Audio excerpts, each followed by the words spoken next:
What's up everyone, how are you all? Today we are back with another blazing Naruto story. What if Naruto Uzumaki clan survivors moved to Konoha? If you enjoy, then please like, share and do comments. And also check the description to original creator of this beautiful creation. Maybe next time, Naruto, Iruka Amino said as he sat beside his 8-year-old student Naruto Uzumaki, who was staring down at the bowl of miso ramen that was in front of him with a sad and dejected look on his face after the disappointing day the young boy had. Naruto Uzumaki is a young boy at the height of 4'4" who had spiky golden blonde hair with sapphire-like blue eyes. His skin tone was lightly tanned and on his cheeks he had delicate whisker-like marks. He was wearing an orange and blue shirt that had a blue hood on the back with blue shorts and black ninja sandals. To Iruka and those that cared about Naruto, he was simply Naruto Uzumaki, academy student and prankster of Konoha. To those as his class, he was Naruto the loser, Naruto the orphan, Naruto the troublemaker. However, the older generation all saw Naruto as another name. He was Naruto Uzumaki, orphan and Jinchuriki of the nine-tailed demon fox. 8 years ago on October 10, the nine-tailed fox appeared and attacked the village hidden in the leaves. The fourth Hokage, the leader of the village, fought valiantly against the beast before eventually he was forced to seal the tailed beast away into a newborn baby. That baby was none other than Naruto Uzumaki, who was only a few hours old when it happened. Naruto was left an orphan and with a giant burden to carry for the rest of his life. He was asked to be seen as a hero, and yet it never happened. The village stayed away from Naruto and made him an outcast. He would get glares from the villagers on a daily basis, and parents would even stop their children from playing with Naruto since they thought the fox would try to harm their children. Some of the market stores would not let him in while others raised the prices greatly. Very few would actually let him in and be fair to him. "I guess so, Iruka-sensei," Naruto said back as he slowly picked up his chopstick and began eating his meal. Today was the day of the genin exams, and despite Iruka telling Naruto that he was not ready to take the exams yet, Naruto went ahead with it anyway. The result? Naruto failed miserably. He could barely answer any of the questions on the exam that was given. His target practice was pretty abysmal and he only managed to hit 2 of the 5 targets. His taijutsu was all over the place and he could only do 2 of the 3 academy jutsu. Just like always, the Bunshin no jutsu was Naruto's major weakness. No matter what the boy did, he just could not get the jutsu to work for him. The copies always came out looking half dead. Iruka didn't have any other choice but to fail him. Unfortunately, to make matters worse, Naruto was the only one out of all the people to take the exam who had failed, which of course broke his spirits even more. For the rest of that afternoon, Naruto simply sat on a swing that was in the back of the academy for hours, sulking as he had to listen to the parents of the students that did pass get congratulate and tell them how proud of them they were. If he had passed, Naruto had wondered who would congratulate him, since unlike the other he didn't have any parents. Would the Ichirakus come and tell him well done? Would Jiji have come all the way down from his office to say well done to him? Would Iruka? All these thoughts were swirling around in his head as Iruka and the Ichirakus saw his saddened looks. Their hearts went out to the young blonde since no one else would. "Naruto, look at me," Iruka asked Naruto, who stopped what he was doing and slowly looked up at Iruka. "Naruto, did you honestly study for the exam and practice the necessary passing grades?" he asked. Naruto nodded. "Of course I did. I tried and tried and tried, but I just can't get the hang of the damn clone jutsu," he said. "It's impossible. And what about the other necessary parts of the exam? Did you read up on Konoha's history like you were required to? How can I, when I can't even go into the library? The lady at the desk denies me access into the library, saying that nobody's allowed after day hours when clearly it's still open, but I can't do anything about, so how can I study when the books are in a place I'm not even allowed in?" Iruka frowned at this. As an academy student, Naruto had every right to use the public library. Even if he wasn't, he should still be allowed to go in. It's called a public library for a reason, and you really could not disallow someone from going in without a very good reason. Well, despite that, Naruto, this just shows that you don't listen in class. Every time I see you in class, you are either goofing off or have disappeared pulling pranks on people. Naruto waved his hands over his head, shouting, "But people like my pranks. Even you said you liked them." "Yes, I did say I liked them, Naruto, but you do it so often and to so many people it gets people irritated and angry at you." And then when you get caught it's always the class that has to suffer, isn't it? Iruka said, causing Naruto to gaze back down at his ramen. Whenever Naruto did a prank and Iruka catches him, it always made the class have to do a pop quiz or have to perform one of the required jutsu. He acted like he didn't care about the thing the other students would say to him and would talk back to them, but secretly it did. He just hated people not caring about him and always glaring at him. He just wanted some attention for once and he didn't care whether it was good or bad attention. Naruto, are you serious with wanting to be a shinobi? Iruka asked, getting a surprised look from Naruto. Of course Iruka-sensei. I have to be a shinobi if I want to be the Hokage. To be the greatest of all the Hokages, that is my dream. You realize that becoming Hokage will not be easy, Naruto. If you want to be Hokage you have to work your butt off.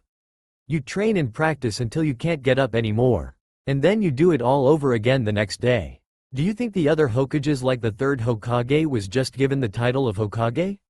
Naruto shook his head. He knew that his Ji-san, despite being old, was very powerful.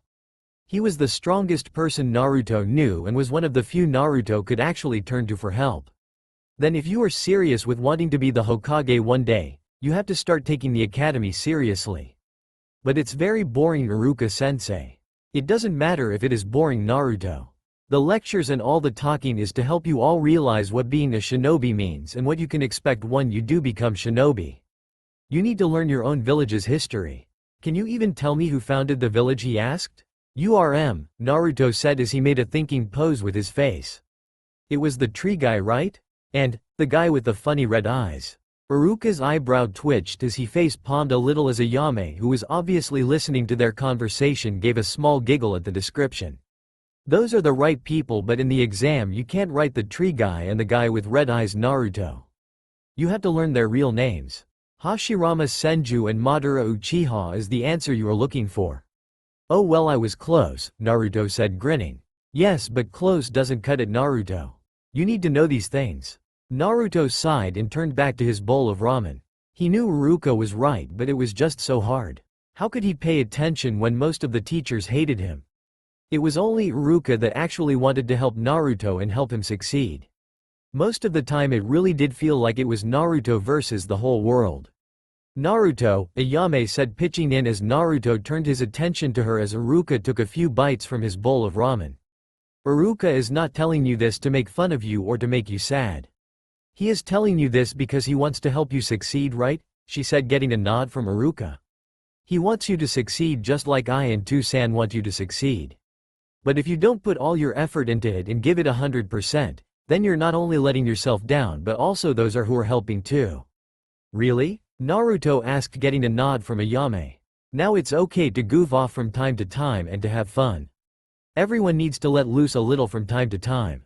But if you are as serious as you say about wanting to become Hokage, then you need to start pulling your act together. You need to start paying attention in class. You need to do the work that is given to you and you need to follow Iruka's instructions, she said, speaking in a very big sister-like tone. Naruto was silent as Ayame gently ruffled his hair, getting a small smile from the boy as Ayame went back to ramen making. So Naruto, will you continue the academy next year? Iruka asked, since the academy year was over for the next 4 months as Naruto. You know, a lot of the heirs from the clans around Konoha will be coming next year. They will be your age, so you will probably find yourself in their class with me. Naruto just listened. The Hokage had told that one could either start the academy at 6 or at 8, and Naruto, being impatient, went as soon as he turned 6. However, he now realized that through all the time that he should have been working and paying attention to Iruka's lectures, instead he was goofing off. The clans Naruto thought about what Iruka had just said. He knew that there were different clans around the village. The only ones really knew about was the Hyuga clan and the Uchiha clan, because he remembered that they were the clans with the really weird eyes. He also knew that those from clans always graduated from the academy since they were trained at a much earlier age and at least knew the concept of shinobi skills. Plus the clans all had their own jutsu or techniques that only they could do. But Naruto was an orphan. No family to teach about how to be a shinobi. No clan to fall back on and be looked after and treated like royalty. No special techniques. To everyone else, Naruto was just another no-named orphan trying to make it as a shinobi. Naruto, you in there? Iruka said, bringing Naruto out of his thoughts as the older man was waving a hand in front of him. You alright there, Naruto? You zoned out there for a few minutes. Oh sorry sensei, my mind was elsewhere, he said, scratching the back of his head. What did you say before? I asked whether you will be joining us again next year at the academy, since there are a lot of the heirs from Konoha's clans will be joining. Naruto thought for a second before he answered. I want to, but I don't know whether I should. I might just embarrass myself again, he said, getting a frown make its way to Iruka's face. It was not often you saw Naruto Uzumaki in a somber kind of mood. I really want to be a shinobi, but I just don't know where to begin, and with the heirs of Konoha's clans being in it, I know it's going to be tough. Iruka mentally sighed. He knew that with so many children coming in from shinobi families, it will be tough for Naruto to stay on the same level with them. You shouldn't give up just because of some competition, Naruto, Tucci said as he too was listening in to Naruto's conversation. It was not often he saw his favorite customer act so down and glum. Even his ramen was able to fix it most of the time, but today's failure had obviously gotten to Naruto. If you want something, you have to work hard in order to get it. You can't be expected to work half-assed all the time and then just get what you want handed to you on a plate. When you work hard to achieve something, then when you get it, the feeling will be one of great pride and happiness. I always wanted to own my own ramen stand, and I knew I had to work hard in order to do it. I slaved in the kitchen for months to get recipes done right and had to save up money in order to start it. And look where I am now. I'm the owner of Konoha's most successful ramen stand that has been going on for 20 years strong. Really, old man? Naruto asked, getting a nod from Tucci. Naruto looked at the people around him to see they were smiling at him before he jumped up from his seat and stood on it. Then from now on I promise I will work hard and train so that one day I can become a fine shinobi and become the greatest Hokage this village has ever known. They all smiled. Their little Naruto was back. Although, Naruto said, getting the others' attention, I'm going to need a lot of help. I can't do it on my own, he said as Iruka stood up from his seat and stood behind Naruto and placed his hands on his shoulders. And you won't be alone, Naruto. Tell you what, since the academy is finished for the next few months, I will have some free time now. When I can, I'll stop over to your apartment and I will help tutor you. I will have to run it by the Hokage, but I'm sure we can come to some agreement. You mean it, Iruka-sensei? Naruto asked, getting a nod from Iruka. Tomorrow you and I will head down to the library and we will get you some books to study from. But they don't let me into the library. They will if I am with you, Naruto. Thanks, Iruka-sensei, Naruto said as the older man ruffled his hair. The two then went back to their ramen with smiles on their faces. Later on that evening, Naruto walked down the streets of Konoha at a steady pace with his hands in his pockets, staring at the ground in front of them. The street was pretty empty other than a few people heading home from work or going out to enjoy Konoha's nightlife. He kept his eyes on the ground so that he didn't have to see the glares that the people shot at him. He knew if he looked up all he would see was frowns, angry faces and looks of disgust. He didn't understand why everyone hated him and always nicknamed him the monster, demon, freak, murderer and more. He didn't remember doing something like that to anyone. Other than his pranks, he did not know what he did that caused everyone to hate him. The villagers were the ones that mostly threw glares and harsh words at him. Since the civilians controlled most of the shops and markets in Konoha, it was all but impossible for him to buy food, clothes, etc. Most times he had to rely on the Hokage to either do it for him or to accompany him. The civilian wouldn't dare insult Naruto with the age-old Hokage around, since everyone knew he had a soft spot for Naruto. The shinobi of the village were varied. There were a few that hated him and would have liked nothing more than to blast him away with a jutsu. But the rest were just kind of neutral to Naruto. They didn't bother him and just kind of stayed clear of him. The only time shinobi had been openly hostile to Naruto was on one of the annual fox hunt, as the villagers liked to call it.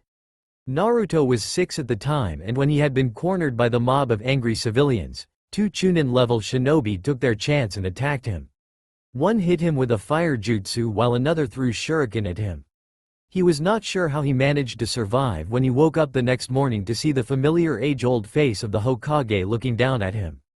When he asked, he saw Hokage flinch a little before he just told him that Naruto has always been a quick healer and that Konoha just has some of the best doctors and healers around. He felt like the Hokage was lying to him, but he didn't push it. The Hokage then told him that the two Chunin had been taken care of by one of his Anbus while the civilians were taken to the T&I sector. Naruto never really understood what the T&I stood for or meant, but he had a feeling it was bad and that you did not want to go through it. Ever since then there were no more fox hunts, but it didn't stop the glares or the names. Verbal beatings were just as bad as physical beatings in Naruto's mind. After a few minutes Naruto arrived at his apartment building. The place was not in the best condition, but it was definitely live-able. Plus it had been Naruto's home for the last 3 years, so he grew to like the place. The building was easily live-able for about 100 people or more and had faded orangey red tiles and creamy-colored walls. Naruto walked up the steps of the apartment complex until he got to his own apartment on the top floor, which he was secretly happy about since it gave him a pretty good view of the village. As he walked up the steps he got a chill go down his back. The eerie silence from the stairway always creeped him out. Someone had once joked that a ghost roamed that stairwell. And if there was anything Naruto hated more than anything else, it was ghosts not caring whether they were fictional or not. Soon enough he arrived at his apartment, which was right at the end of the hallway. Putting in his key, he turned it until he heard the click before opening the door, walking in and closing it behind him. His apartment was a pretty normal one-bedroom apartment. It had a small hallway, a living room, a built-in kitchen, a bathroom and then his bedroom. It was pretty bare since he didn't have all that much to decorate the place and he didn't have the money to do so. The only room that had anything in it was his room. In his room his bed was located in the middle of the room and up against the wall with orange duvets covering it with 2 pillows at the end. At the side of the room was his closet with all his clothes and then a small desk that just had kunai and shuriken scattered all over it. There were also a few posters hanging up, but they did not look like they would stay up for much longer. In all honesty his whole apartment was in a bit of a mess. He had clothes scattered across the floor, old bowls lying on the sides. Dust began to collect on the side of the windowsill along with small cobwebs in the corners of the room. Naruto stood in the middle of his apartment looking all around him. His conversation with Iruka had really woke him up. He really did want to a great shinobi and be the Hokage one day, but with his attitude at the moment it was looking to be very impossible to do. A shinobi had to have strength, discipline, brains and had to be prepared for anything. Looking around he rolled up his sleeves, went into his kitchen and got out some cleaning equipment. I may as well start somewhere, Naruto said aloud as he got going with cleaning his apartment. He spent the entire night doing cleaning his apartment, which left the people who lived below and around him wonder what on earth he was doing and why he was making so much noise. Eventually he fell exhaustedly on his bed, never realizing how tiresome cleaning an apartment could be, especially on an 8-year-old. He put his head on his pillow and quickly fell to sleep, not bothering to change out of his clothes or take a shower. Next morning, Naruto woke up with a start as heard someone knocking at his apartment door. He looked over at his clock to see it read 10 a.m. Sitting up and stretching, Naruto stood up from his bed, still wearing the same clothes from yesterday, as he walked out of his room and made his way to the front door. Opening it he saw Iruka standing there looking at him expectantly and was looking him over. "Naruto, why are you still in the same clothes from last night?" he asked. "Sorry Iruka-sensei, I was up cleaning all night," he said as he stifled a yawn and led Iruka inside. When he got into the living room Iruka was pleasantly surprised when he saw that Naruto's entire apartment was pretty much spotless. He could even still smell the bleach that Naruto had used. He saw a basket full of folded clothes that looked brand spanking new and was undoubtedly washed last night. Clean dishes on the dish rack. Even the high ceiling corners were clean and cobweb-free. Iruka whistled in amazement. "Pretty good work, Naruto. What brought this on?" he said, getting a small shrug from Naruto, who was still half asleep. "Just thought if I'm going to be a great shinobi, I should have everything tidy and orderly. I'll be out in 15 minutes. I just need a quick shower," he said as he disappeared into the bathroom. 20 minutes later Iruka and Naruto left Naruto's apartment and made their way towards the public library. Iruka had made sure to check in with the Hokage that it was okay to help Naruto a bit since the academy was over for the semester. Sarutobi just waved it off, telling Iruka that it was okay and if Naruto needed a little added extra help then he didn't see the harm in it.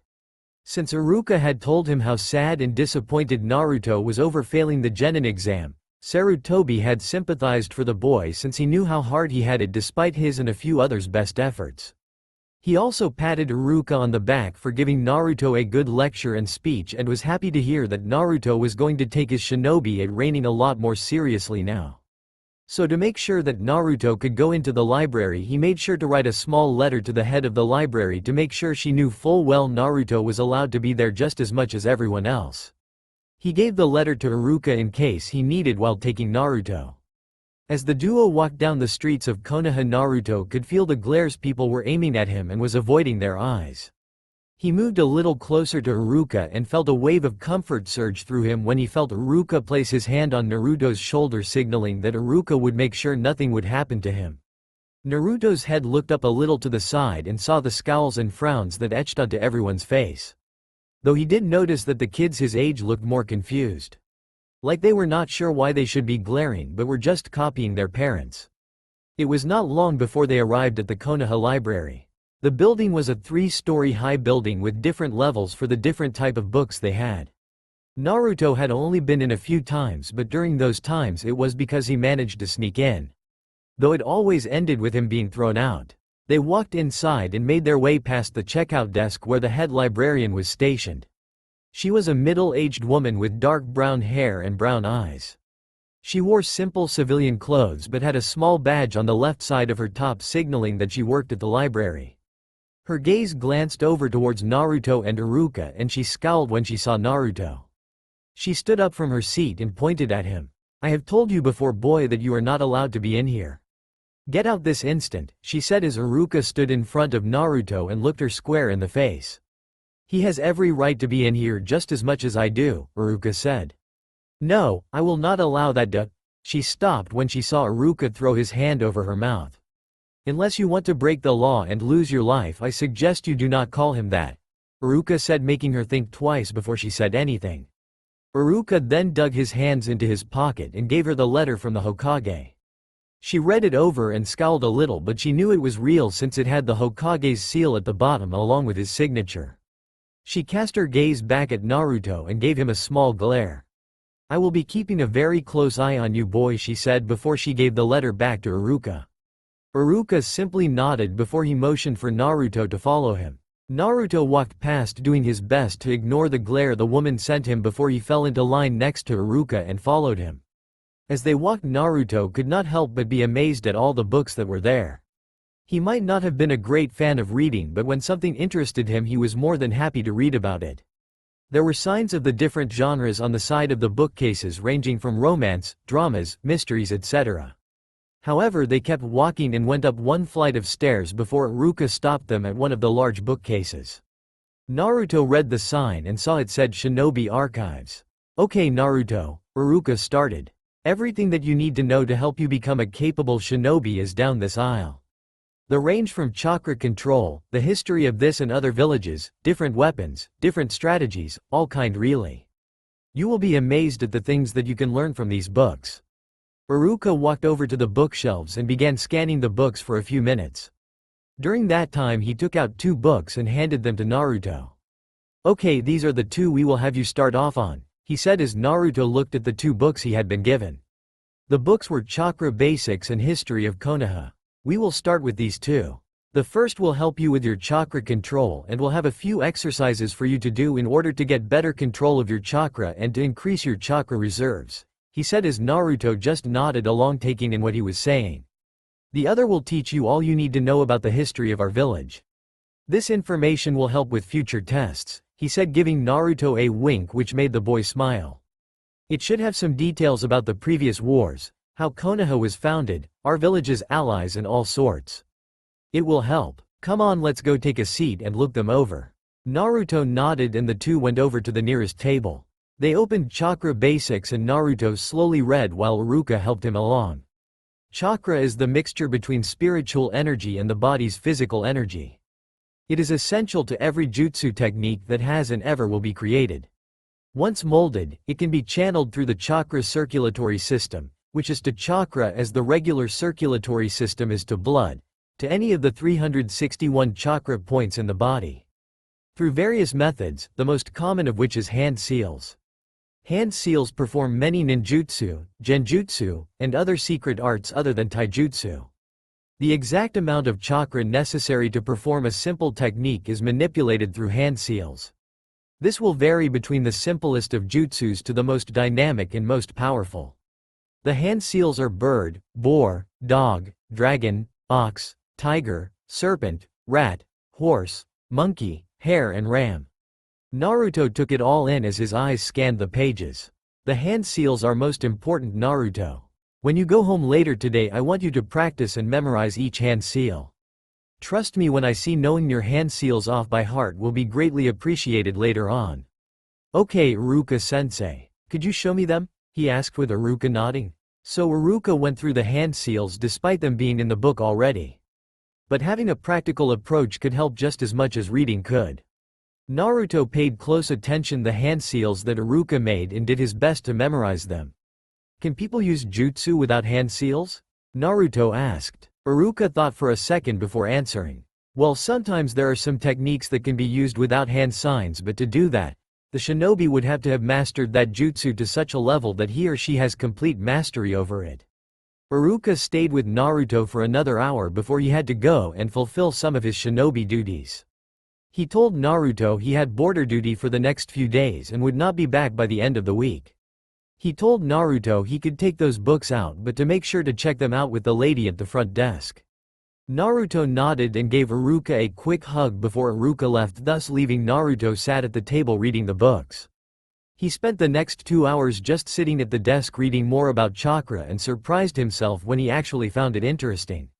He found some exercises that he could practice, such as the leaf exercise where the user had to levitate a lead in the air on one of his fingers using his chakra. The better control, the more leaves he could use.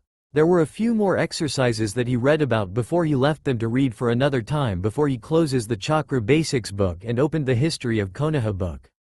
He began to flick through the book before he found a good place to start and began to read. Before the ninja villages came into being, ninja were organized into small mercenary clans that knew nothing but battle. But after countless bloodshed, the two strongest ninja clans, the Senju clan and the Uchiha clan, entered a truce. Afterwards, the two clans would be the foundation that helped form the first shinobi village, Konohagakure. Hashirama Senju, the leader of the Senju, used his wood release abilities to produce much of the village's infrastructure and even part of the surrounding forest. When Konohagakure was created, many other clans located with the Land of Fire slowly began to join and make Konoha their home. Such examples are the Hyuga, Inazuka, Yamanaka, Akamichi, Nara, Aburame, Kurama, etc. Naruto recognized a few of the clan names and think he knew which ones they were.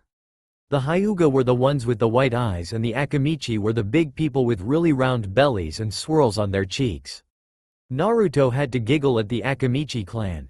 He had met one of the Akamichi clan members about a year ago. He was a big man with crazy, wild red hair that always seemed to be smiling. The few times that Naruto had seen him, the man were actually pretty nice to Naruto and he did not show any hate or disdain towards him. Naruto smiled at the memory before he continued to read. When he was done with the page, he began flicking through the pages until he found something he found interesting. It was like that for a few minutes before he stopped himself at a certain page which interested him. Mainly because of its name. Uzushiogakure. What's this? Naruto thought as he saw the name. He had never heard of that place before from the academy. He had heard of the other 5 nations but never this one. How come I have never heard Iruka-sensei talk about this place before, he thought before he began reading. Uzushiogakure was the shinobi village of the Land of Whirlpools. Uzushiogakure was known for having a long river run through its entire village, while the village had its own natural defenses, being surrounded by hills and natural whirlpools surrounding the small nation. The people of Uzushiogakure were noted to have notoriously long lives, so it gained the epithet, the village of longevity. Uzushiogakure was an allied nation and had close ties with Konohagakure due to Konoha's Senju clan being distantly related to the Uzu. Naruto froze mid-sentence and stopped reading as he stared at the book with wide eyes as his mouth fell open a little. You Uzumaki clan? But I thought I was the, do I have a family? I don't understand. Where are they? Why am I not with them? He whispered as water began to gather in his eyes before he quickly wiped it away. Could that be where my mom and dad are? Not knowing what to do, Naruto did the only thing he could think of. I have to see Gigi, Naruto thought as he picked up the two books and ran through the library. He checked the two books out while ignoring the scowl on the librarian's face when she did it. As soon as she was done, he took off with the books in hand, ignoring the looks people were giving him, and ran straight to the Hokage Tower. Hokage Tower. Hiruzen Sarutobi sighed as he finished one pile of paperwork before he started on another batch. Damn it, I hate this paperwork. Kami, why do you curse me so, he thought. He wondered how the hell his predecessors and successor did it. They always seemed to finish their paperwork in record time, and for the life of him he could not figure out how he did it.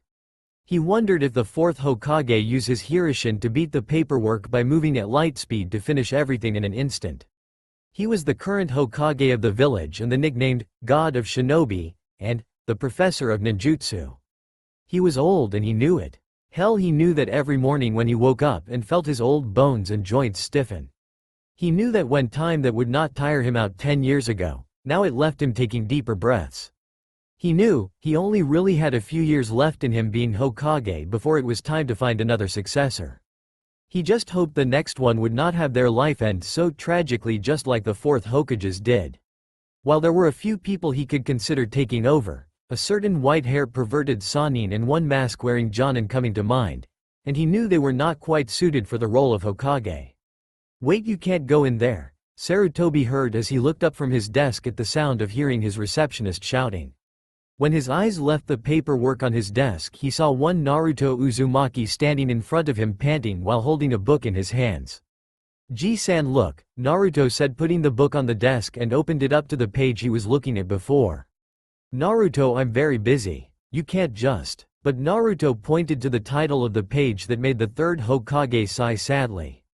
Uzu Shiogakure. I thought I would have had a few more years until Naruto would ask this, he thought as he put down his pen and lifted the young boy onto his lap. All Anbu, please leave, he said as he heard the faint sound of shushins sound out behind the walls and in the ceilings. Look, Gigi, look at this, Naruto said happily as he pointed to a certain point in the text. It says Uzumaki clan. I have a clan, Gigi. Isn't that great? Yes, that is great, Naruto, he said a little sadly, but wore a small smile on his face anyway. Despite the situation, it was nice to see Naruto wear a genuine smile on his face instead of the fake one he saw on his face most of the time. The book says they live just on the outskirts of Wave Country. It says in the book that's it, near the Land of Fire. Can I go, Gigi? Maybe my mom and dad will be there, Naruto said as his eyes had a look of begging in them. How he wished he could, but the age-old Hokage knew that it was all but impossible. I'm sorry, Naruto, but I'm afraid I cannot allow that, he said sadly, getting a confused look from Naruto. How come? You can send people with me if you're worried about safety and stuff. I'm afraid that's not the problem. Naruto, tell me, did you finish reading the page on Uzumaki clan, or did you head here as soon as you read the name of the clan? I came right here, he said as Sarutobi took another deep sigh. He was not surprised at that. He knew when Naruto got excited very easily, and no doubt finding out about his clan would cause a wave of excitement to hit him. It's moments like this that never gets any easier, he thought. Naruto, the reason you can't go is simply because there is no Uzu Shiogakure to go back to, he said, getting wide eyes from Naruto. But the book says. I know, Naruto, Hiruzen said softly. Naruto, Uzu Shiogakure was destroyed during the Second Shinobi War a long time ago. The home of the Uzumaki clan is now nothing but ruins, he said as Naruto lowered his head. What about the Uzumaki clan? Where did they go? They are gone, Naruto. From what I understand, most of the Uzumakis died during the attack on their home by Iwa and Kumo. Those that did not fall in Uzu's destruction were scattered all across the elemental nations. The only one I knew of were the ones that came to live in Konoha. But they have long since passed away. So does that mean they are all gone? Naruto asked as tears began to well up in his eyes as the hopes of finally having a family were dashed. Yes, Naruto. As far as I am aware, you're the last of the Uzumaki clan. Naruto didn't have to say anything as he dug his head into Hiruzen's chest and cried softly as the Hokage gently rubbed his back in comfort and brought him in for a comforting hug. It's okay, Naruto, it's okay, the Hokage reassured as Naruto continued to sob. They're all gone, Naruto thought. I only just found out about them, but just like that they were taken away again. After a few more minutes Naruto's sobs slowly stopped but his eyes were red and puffy and he sniffled a little. The Hokage gave him a tissue to blow his nose with. "So was my mom or dad an Uzumaki then?" Naruto asked Sarutobi as the old man nodded. "Your mother was an Uzumaki. One of the few I have ever met and along with being one of the strongest people I ever knew." "What was her name?" Naruto asked, wanting to finally know the name of his mom. "I'm sorry Naruto, but I cannot tell you. At least I can't until you're older." But Naruto started before he was quickly interrupted by Hiruzen. "You have to understand Naruto that both your mother and father were very powerful people in their own right. And because of that they made very powerful enemies, both inside and outside the village. If word to their enemies got out that they had a son, then you would no doubt have to suffer long-term assassination attempts. So they were really bad-ass then and really strong shinobi." Hiruzen chuckled. "Yes Naruto, they were bad-ass. Very bad-ass and very strong shinobi." Cool, Naruto thought. Despite not knowing their names or what they looked like, he at least now knew that they were both shinobi, they were both strong and his mother was an Uzumaki. "So how do you feel about this?" Hiruzen asked. Naruto thought about it. "I'm sad that they're gone, but at least I know that I had a clan and they were strong, right?" he asked, getting a nod from Hiruzen. "They were very strong Naruto. But what they were strongest at was Kenjutsu and Fuinjutsu. In those two areas they were unbeatable. Very few people could match them." "Well then I'm going to make them all proud," Naruto proclaimed as jumped out of the Hokage's lap. "I'm going to be Hokage one day Gigi, but that's not all. Now I have a second dream that I will accomplish." "Oh, and what's that then Naruto?" Hiruzen asked, thought he had a good guess at what it was going to be. Naruto grinned brightly before lifting his arms in the air and shout, "To bring back the Uzumaki clan and show the world the Uzumakis are still here." Grass country. Walking along a deserted hallway barely lit up by some small torches to on the side of the walls a tall man with long wild white hair tied in a ponytail at the back and had black eyes with red lines running down his cheeks. He was wearing a green short shirt kimono and matching pants, under which he wore mesh armor that showed out of the sleeves and legs of his outfit. His outfit was completed with handguards, a simple black belt. On his feet he wore wooden sandals with a red haori over the green shirt. On his head was forehead protector with the kanji for oil. This man was none other than Konoha's toad sage Jiraiya of the Sannin. As he walked down the dark corridors he looked to each side to see cages and prison cells all containing people in them. However, by the looks of them all they looked like they had been dead for a few days. "Orochimaru," he growled out looking at the bodies. "What kind of monster have you become?" Jiraiya of course was referring to his once friend, rival and comrade Orochimaru of the Sannin. The man that went from being one of Konoha's most prized shinobi into one of the world's leading S-class criminals. For the last 10 years Jiraiya and pursued Orochimaru and attempted to stop him at every turn, but Orochimaru was a snake for a reason. He kept finding ways around Jiraiya and kept giving him the slip. He was literally slipping from his fingers and it annoyed him. But Jiraiya had many contacts due to his elusive yet nationwide spy system and learned that Orochimaru had set up bases all around the elemental nations. He even discovered that Orochimaru had set up his own hidden village in the rice country which he named Otogakure. Somehow Orochimaru had convinced the daimyo of rice country to allow him to set up his own village there. He did not know how he did it, but he knew Orochimaru had ways of persuading people. No doubt telling the daimyo he would bring power and prosperity to his small country. Orochimaru had always been a good liar and even a smooth talker. He managed to deceive Jiraiya and the Leaf for years on end. He was currently walking down the hallways of a small base the Toad Sage had caught wind of from one of his spies. It was well hidden in the forests between many of Grass Country's hills. Jiraiya almost ended up walking past it multiple times. Jiraiya's footsteps echoed down the hallway. He knew Orochimaru was long gone from this base and most likely had not been here in months. He probably left it in charge with one of the shinobi he corrupted and said would make them strong. As he walked down the empty halls leaving the prison cells behind, his thought went to the young boy that currently resided in Konoha. Naruto Uzumaki. The boy was his godson by legal right and he wanted to take care of him. He was also one of the only few who knew of Naruto's parentage and inheritance. He got monthly updates from his sensei the third Hokage and knew Naruto had it rough, but he knew Naruto could pull through it. He was an Uzumaki, and if he was anything like his mother then he would be fine. It was even Jiraiya who gave Naruto his first present for his birthday. He left him a little toad wallet on Naruto's bed. He hoped the boy used it since it was not easy for him to get. It took him weeks to convince Ma to make it for him. Even then the grumpy old toad would always complain. He stopped moving and looked to his right. There were a series of doors down the corridor and it looked more promising than just continuing to walk forward. For the next 10 minutes Jiraiya went in each room and examined its contents. Some were empty. Some had notes about previous experiments that Orochimaru had performed on people, while others had the corpses of the unfortunate souls who were most likely forced to be experimented on. He looked over the notes of the experiments and found Orochimaru had been attempted to implant bloodlines into people. No doubt trying to use it to strengthen himself and to help with his finding of becoming immortal. He eventually got to the last room at the end of the corridor and stepped inside. The room was barely lit. There was only a candle on a small desk that was stationed next to a bed, which was the only things in the rooms.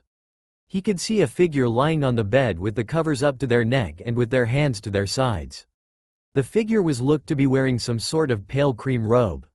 When he got closer he saw the young figure was of a girl, about the age of 7 or 8. She had red hair that went just down to her shoulders and had creamy-colored skin. She had an IV drip attached to her left arm. It was the hair though that had captured Jiraiya's attention. He had only seen that shade of red on one person before. He was not sure whether she was one of them, but it was quite likely. Jiraiya looked to his right and saw on the small desk was a clipboard with notable scribbles and writing on it. He picked it up and held it next to the candle light. He began examining it and saw her blood type, her height and age, which he was correct since it says she was 8 years of age. It said she was here for observation and had not been tampered with or experimented on, to Jiraiya's relief. However, when he got to the name his eyes went wide and almost made him drop the clipboard. "I never thought I would find this," Jiraiya muttered as he looked at the girl before looking back at her name. Mainly her last name, Uzumaki. Naruto grinned as he opened his eyes, staring at the ceiling before he jumped out of his bed and quickly got washed, dressed and ate breakfast before he headed towards the door. He took with him his pouch of kunai and shuriken with him and placed it on the side of his waist. The equipment might not have been in the best condition and was a little old, but it worked just like it was supposed to. Once he was out of his apartment he locked his apartment door before he broke into a run as he headed out for his day's training, just like had done the past few days. He ignored the stares and glares he got from the villagers and simply focused on his day of training ahead of him. Many of the villagers had wondered why Naruto had been so keen and happy the past few days, but they thought nothing of it and just continued to ignore him like before. It had been 4 days since Naruto had spoken with the third Hokage and discovered his clan heritage. Since then he has dedicated the past 2 days learning what he could about his clan. The Uzumaki clan. From what he read, they were distant cousins from one of the most important clans in Konoha, the Senju clan. The first and second Hokage were both Senjus and in a way they were linked to Naruto. Not much by the second Hokage, but defiantly the first, since Naruto had found out his wife was a member of the Uzumaki clan. Mito Uzumaki. The books did not have much about her except that she married the first Hokage Hashirama Senju when she was 20 and helped him establish the Leaf Village with the other members of the Senju clan and the Uchiha clan. So he went to the third Hokage and asked him a few things about her. The third was happy to tell him about Mito since she played a large role in shaping Konoha and had known her before she passed away. Flashback. Naruto was once again back at Ichiraku's as he sat with Hiruzen to his left, who was happily enjoying his time out of the office. As much as he loved being Hokage, being stuck in a stingy office where it easily got stuffy in. Well, that, and he hated all the damn paperwork. Since his conversation with Naruto, he was very proud to see Naruto learning as much as he could about his Uzumaki heritage. Although it was very limited since the information on the Uzumaki was kind of scarce. Most of the information on them was in history books, but even then that was not much. So what was she like, Gigi? Naruto asked as Hiruzen slurped his noodles at Ichiraku's. He was not sure how Naruto did it, but somehow he managed to find a way to get him to take Naruto to his favorite ramen stand. He blamed it on old age. Well, Hiruzen stared as he finished his mouthful. Well, for one, she was very beautiful, Naruto, and was one of the most beautiful women in Konoha. She had the classic Uzumaki red hair and was very polite but also very strict. She was all about order and manners and making sure everyone was at 100%. Thought she had the Uzumaki temper, let me tell you, Hiruzen said as he felt a chill go down his back. Naruto grinned. Her temper sounded a lot like his. He wondered if all Uzumakis had a temper. What about as a shinobi? I bet she was strong, right? He asked as Hiruzen thought for a moment. Now that was actually a good question. Hiruzen knew she was strong, but that was in Fuinjutsu. He had never actually seen her in an actual fight since she always refrained from fighting cause of her pacifist ways. Then again, she was married to the first Hokage, one of the most powerful men to come from Konoha, so Hiruzen doubted she needed to fight that often. Though if the beating she gave Hiruzen and his friend when they were rude or did something they should not have, then yeah, he would have to say she was pretty darn strong. She was very strong, Naruto. When it came to Fuinjutsu, there was no one that could match her. When it came to Fuinjutsu, there was no Uzumaki better than Mito Uzumaki. In the other areas I'm a little unsure of since I never really saw it. Mito had always refrained from fighting when she could, but I have no doubt that she was a very formidable warrior when she wanted to be. Whoa, Naruto thought as he thought of his Uzumaki descendant. She sounds amazing. I bet she could kick even your ass, Gigi, Naruto said, grinning while Hiruzen looked down and pouted. You have no idea, he muttered, and thankfully Naruto had not heard him. Do you have a picture of her? Naruto asked out of the blue, getting a look of curiosity from Hiruzen. I think do somewhere, but why do you ask? Naruto shuffled around a little in his seat as Hiruzen looked at him. The Ichirakus also looked at him from the corners of their eyes as they continued to work. Well, it's just I don't know of any other Uzumakis except from Mito Uzumaki. So I wanted to have a picture of her so I knew what she looked like, and so I had a picture of someone who was my family, which she is. That's what you're meant to do, right? Have picture of your family around your home. At least I think it is, he said, playing with the bottom of his shirt. Hiruzen just looked at Naruto before a smile appeared on his face and nodded. Very well, Naruto. Since I know that it means a lot to you, then I will try my best. I should have one at home somewhere since I did know her when I was just a boy. You will have to give me a day to find it, but I'm sure it's possible. Naruto smiled. Thanks, Gigi, he said before he went straight to his ramen and began devouring it. As he ate, he did not see the proud smile on Hiruzen's face. I can see that you are dead set on bringing back your clan, Naruto, he thought before he looked up at the sky. Mito-sama, are you watching this young boy? If you are, then help him with his dreams. He truly does contain the will of fire, and I know that if you could meet him, then you would care for the boy just as much as I do. Watch him as he brings the Uzumaki back to the world. He then went back to his ramen and enjoyed the afternoon with Naruto, even going so far to help him with his studies a little. After all, who better to help a shinobi in training than the Hokage himself? End flashback. The Hokage stayed true to his promise to Naruto and just the next day visited Naruto and was impressed at how tidy he was keeping his apartment, since he knew Naruto could be a bit of a slob from time to time. He presented Naruto with a picture of Mito Uzumaki as promised. When Naruto saw the picture, he was entranced with the woman in the picture. She was very beautiful, like Gigi said, and her hair was arranged in buns with hairpins in them and 3 clips in the front. On her head she wore a type of crown, at least that's what Naruto thought it was. He guessed it must have been some kind of Uzumaki heirloom or something. She had milky white skin with pupil-less light violet eyes and a strange red diamond-shaped symbol on her forehead. She was wearing a cream-colored high-collar robes with a green undershirt. Then weirdly she wore tags with kanji written on them in her hair decals. The picture was of Mito sitting peacefully under a sakura tree, simply enjoying the day, which Naruto smiled out. So when he got the picture, he put it on one of the small tables in the living room and placed a small flower pot with some flowers in there as a way of remembering his Uzumaki ancestors. He made sure to pray to it at least once a day. Since he was going to rebuild the Uzumaki clan, he wanted to remember those that came before him. After 10 minutes of running, he found himself at one of the spare training grounds that was in the Konoha forest. Iruka had told him that people rarely go to these training grounds, so Naruto pretty much had free rein to use it. That delighted Naruto since it meant no interruptions and he could just get on with it. He stopped in the middle of the training ground and pulled out a piece of paper from his left pocket. On it was a training schedule that Iruka had made him to try and improve for the next year. The first thing he had to do was run 5 laps around the training field. Then he would move on to 50 push-ups, 50 squats and 50 jumping jacks. Once that was complete, he was to practice his chakra control by performing the leaf exercise and train to balance the leaves with just his chakra. He was to do that for about 2 hours before he practiced his aim with his shuriken and kunai. Iruka had said since he was only 8 this is what he would start out with, but after doing the routine for a few weeks they would up the schedule and increase the workload. Iruka had also made sure that Naruto ate better and more healthily than only eating Ichiraku's ramen all the time. He had told Naruto that despite it being his favorite meal, it was not healthy to just eat ramen all the time. Thankfully Ayame and Tucci agreed with this and wrote down a few simple recipes that Naruto could do. While they had done that, Iruka had gone out grocery shopping for Naruto since he was aware that the shop owners overpriced Naruto big time and cheated him out of most of the allowance the Hokage would give him.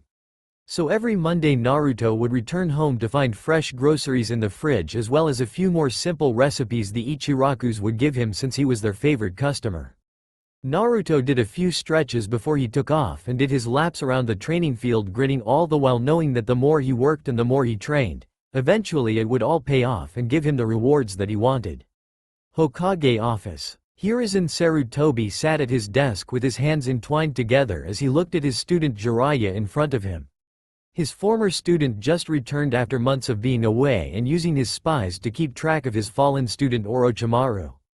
The Snake Sennin had slowly began to form his own village from what Jiraiya had informed him, and thus far they were not doing anything that concerned him. Thought he knew that it would have to be closely watched.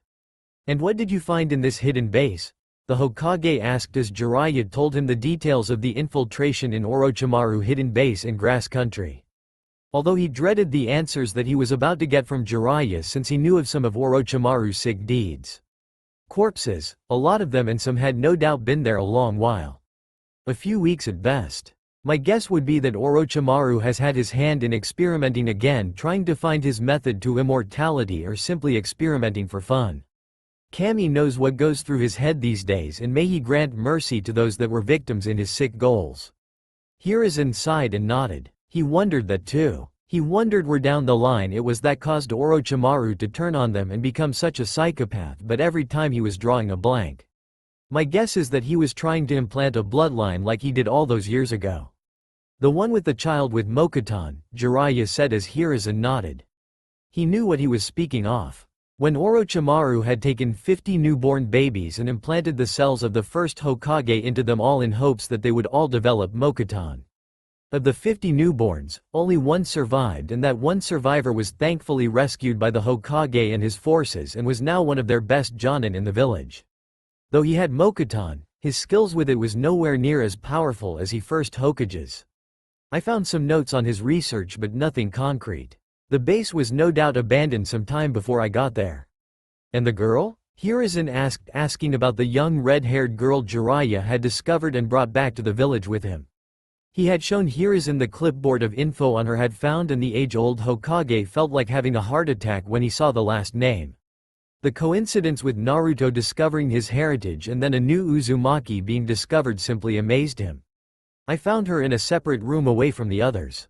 By the looks of her I don't think she was experimented on, thank Kami, though we can only really be sure when she wakes up. I don't even want to think about what idea he has had for her. I was not sure of the name at first, but after seeing the hair I knew it had to be true.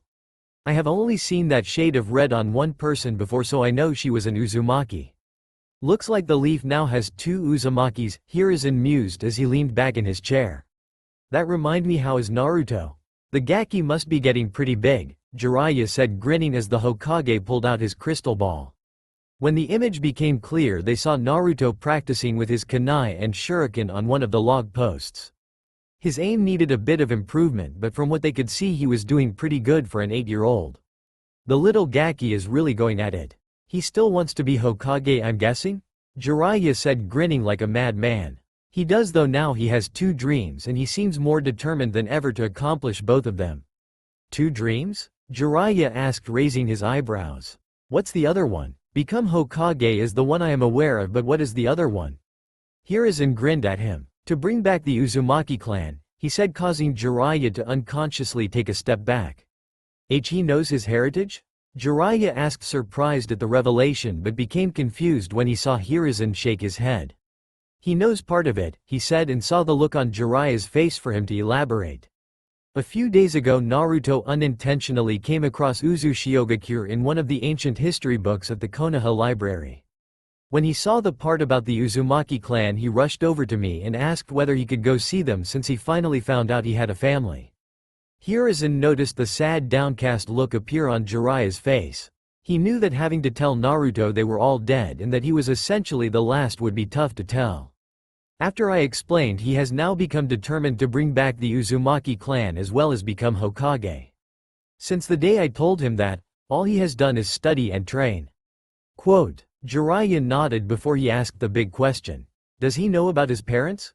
No. Although it did come up and I did tell him that his mother was the Uzumaki of the two, I told him the reason why he could not know just yet. At least now, until he became Chunin. He was a little sore about it at first, but he accepted it. Jiraiya agreed. As painful and cruel as it was to keep the knowledge of a child's parents from him, he knew it had to be done so that Naruto could be protected until the time to reveal his parentage became possible. Both knew that sometimes you had to be cruel in order to be kind. The kid may look like his father, but he has his mother's personality. Oh, I would not be too sure. Though there is definitely plenty of his mother in him, he has his father in him too. Naruto can surprise you. He is smarter than he lets on, and if people could just look past the fox and the energetic prankster, they would see that since he began training every day, he has just been soaking in the information like a sponge. I have kept an eye on him with my crystal ball here. He is making good way in his training. Already getting the hang of the leaf exercise to control his chakra better. Jiraiya just nodded as he leaned against the wall. Now came the question Hiruzen was waiting for. Do you want to tell Naruto about the girl, or do you think it is best he doesn't know about her yet? Jiraiya asked as the Hokage contemplated it and had a serious expression on his face. He knew there could be risks, but with this girl being an Uzumaki, Hiruzen knew Naruto could finally have someone to call a friend and someone to call family. Naruto had the will of fire in him, and if this girl came into his life, no doubt he would push himself to become stronger to protect her. In that way Hiruzen knew he was so much like his parents and his past clansmen. The precious people in life come first. We will tell him. This girl is an Uzumaki just like Naruto is, and therefore Naruto has a shot at actually having a member of his family. Plus she could be good for him. A good motivator and vice versa, Hiruzen said as Jiraiya nodded. What about the villagers? If she is seen with him, don't you think they might try something since Naruto is not exactly well liked? Hiruzen thought, shook his head. They wouldn't dare. They haven't done anything but shun and ignore him. Right now all they really do is glare and whisper. If Naruto can stride forward and ignore them, I'm sure she will too, since she is an Uzumaki and we all know what their tempers are like, he said, making Jiraiya grin. There was nothing in the world that could protect you from the old Uzumaki temper. Jiraiya knew this from first-hand experience when he peeped on Kushina on one occasion when she was all grown up, and he got a beating that would have killed him if Minato didn't restrain her and try calming her down before she kept dealing him his punishment. Plus I have a few of my most trusted Anbu watching over him. Since the shinobi of the leaf know the difference between a kunai and the scroll it's sealed into, they don't mind Naruto. They are just wary of him. Hiruzen clarified. Cat, Hiruzen called as an Anbu member appeared in front of him. Though her face was hidden behind a mask, the Anbu member in front of them was defiantly female and had long purple hair that stopped midway down her back. Hi Hokage-sama, she said. Please go and collect Naruto Uzumaki from Training Ground 17 and bring him to the hospital lobby where I shall be waiting for him, he said. The kunoichi saluted before disappearing via Shunshin. Will you be coming with me? Hiruzen asked Jiraiya, but the Toad Sage shook his head. Not today. I have a few contacts I need to catch up on and some research that needs to be done for my next book, he said while making a perverted giggle as the third Hokage looked at his former student with a sigh of disbelief. Jiraiya really would never change. Jiraiya, the Toad Sennin stopped before turning to his former teacher. You'll have to see Naruto sometime. You can't keep putting off your duties as his godfather forever, Hiruzen said seriously. Jiraiya froze for a moment before he regained his composure. I know. But, now's not the time for me to meet him yet. Let him meet his new family member before I even think of seeing him, Jiraiya asked. Hiruzen nodded to Jiraiya, who disappeared out the window before Hiruzen got out of his chair and made his way to the hospital. He knew Jiraiya would have to face Naruto one day, and when he did he'd be in for some anger at not being around like he was supposed to. However, before he opened his door he turned to face the paperwork on his desk while giving it the evil eye. "One day I will find a way to beat you," he said to the stack of papers that seemed to mock him, saying, "No you won't, you'll never beat us." With Naruto panted a little as he took a big breath of air as he looked at the wooden post in front of him that had been littered with kunai and shuriken marks. He was a little rusty with his weapons, but now that he had a proper planning schedule he could finally begin to practice it more and improve. They were not bad, but there was defiantly room for improvement. Some of the kunais and shuriken had been fairly accurate while some had been off target. Others were way off target. But he knew this was what training and practicing was for. To get better until it becomes second nature. His chakra control, which was abysmal a few days ago, was already beginning to show some signs of improvement. He could safely balance one of the leaves with his chakra for about 10 minutes, which for Naruto and his massive chakra reserves was quite an accomplishment. He wiped sweat of his brow before he approached the wooden post and took of all the embedded kunai and shuriken and laid them to the ground. He would have to give them a thorough wash when he got back to his apartment. After all, according to Iruka, as long as you look after your weapons and equipment then they won't fail you. Naruto packed his equipment back into the ninja punched when an Anbu with a cat mask appeared before him. Naruto saw the Anbu and smiled before lunging at her with a hug. "Cat-chan," he said as he hugged the purple-haired Anbu, who let out a low chuckle as she patted his blonde hair. "Hello Naruto," she said as she looked at the area around him and noticed the wooden log that was looking a little worse for wear. "I see you have been training hard." Naruto nodded. "Of course. If I'm going to be Hokage and bring back my clan then I have to be strong," he said with Kat smiling from behind her mask. She was one of Naruto's favorite Anbus that the Hokage would send to watch over him, and Naruto had quickly made a friendship with her. Though he didn't get to see her very often, he would always be happy when he did. Although he was annoyed that he had not seen her face yet. The same was for Kat. Unlike most of the other shinobi in the village who just avoided Naruto, she was happy to get to know him a little and she enjoyed the younger blonde's company. It made her feel like she might be ready to be mother someday. She knew that if people could just see past the fox, they would see what a delightful and caring boy Naruto was. "The Hokage has asked that I take you to the hospital. He will meet you there," she said, getting a confused look appear on Naruto's face as he tilted his head a little, making him look very adorable. Kat had to use every force of willpower she had not to glomp him and hug him to death. "How come he wants to see me at the hospital?" Naruto asked. Kat shrugged a little. "I'm not sure, but I'm sure you will find out when you get there." "Oh okay," Naruto said. "Could we make a quick stop at my place so I can put my equipment away?" he asked. "Very well. We will make one detour," she said as she placed her hand on his shoulder before making them disappear in a swirl of leaves. Hospital. Naruto appeared in the lobby of the hospital with Kat, where they were greeted by the Hokage, who thanked Kat before he dismissed her. Nodding her head, she disappeared in a swirl of leaves again. "So what do you need, Gigi?" Naruto asked. "Come follow me, Naruto. There is someone I think you should meet," he said, gesturing for Naruto to follow him. Naruto looked at Sarutobi before shrugging and walking in place beside him as they made their way through the hospital.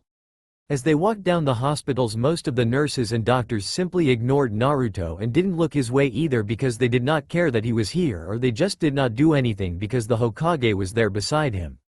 Though there were a few that had enough courage to look and give him a glare before they were quickly silenced by Hiruzen, who gave them one of his own glares that quickly sent them on their way. It was like that most of the time Naruto was in the hospital, so Hiruzen had to have his own personal doctors who he knew he could trust to heal and help Naruto when Naruto made a trip here. Thankfully they did not have anything against him and treated him fairly and never tried anything while he was being healed, unlike a few of the nurse and doctors in the past. After a couple of flights of stairs and walking through a few hallways, the pair eventually stopped at room 7 on the 3rd floor. "So what are we doing here, Gigi? I'm not here to get more shots, am I?" Naruto said as he rubbed his left arm and began scanning for escape routes in case that was the reason. He didn't enjoy getting shots last time, and considering he ran away and they had to send the medical ninjas after him, where they used through the injections like kunais to give him to the shot, which was unbelievably painful considering it hit him on the butt. No Naruto, no shots. At least not today anyway, Hiruzen said, making Naruto sign in relief. So are we here to see someone then? Naruto asked with the Hokage nodding. Take a seat, Naruto, he said, gesturing the seats beside them. Now Naruto, I want you to listen to what I say and do not freak out. Just pay attention and then you may go into that room. Hiruzen warned. Naruto nodded again and listened intently to what Hiruzen was about to say. A couple of days ago, one of my old students was doing some infiltration work in grass country where he stumbled on a base that had been recently abandoned. Inside he found an interesting individual. Someone that is connected to you in a way, he said, getting a confused look across Naruto's face as he clearly didn't follow what he was saying. When my student went into one of the rooms, he found a young girl asleep. She is your age and has red hair. Naruto, the reason I'm telling you this is because after inspecting her and finding information about her, we have discovered that she is an Uzumaki. Naruto, who was patiently listening to Hiruzen, had his mouth drop open slightly while his eyes widened in surprise and shock. What? He asked, stuttering a little. But I thought you said I was the last? No Naruto, I said that you were the only we knew about and therefore the only one we thought was alive. Remember, many Uzumaki were scattered all across the lands when Uzu was destroyed. My guess would be that this young girl's parent escaped and later had her. Oh, okay, Naruto thought as the two just sat in silence for a moment as Naruto digested what he had just been told. Another Uzumaki. So she is an Uzumaki. Then does that mean I'm not all alone anymore? Gigi, what's her name and can I go in and see her? He asked. Her name is Karen from what we understand. That was on the documents when my student found her. She is awake, I believe, since I tried to talk to her a little while ago, but she has not said a word. Maybe since you're an Uzumaki and are the same age as her, you could get her to speak. We just need to find out what she was doing in the place she was found in. Naruto nodded as he got up from his seat and went to the door. He got a nod of confidence from Hiruzen before he turned the door handle and went inside. Naruto stepped into the completely white room that he had been accustomed to over the years, though most hospital rooms just looked the same in his opinion.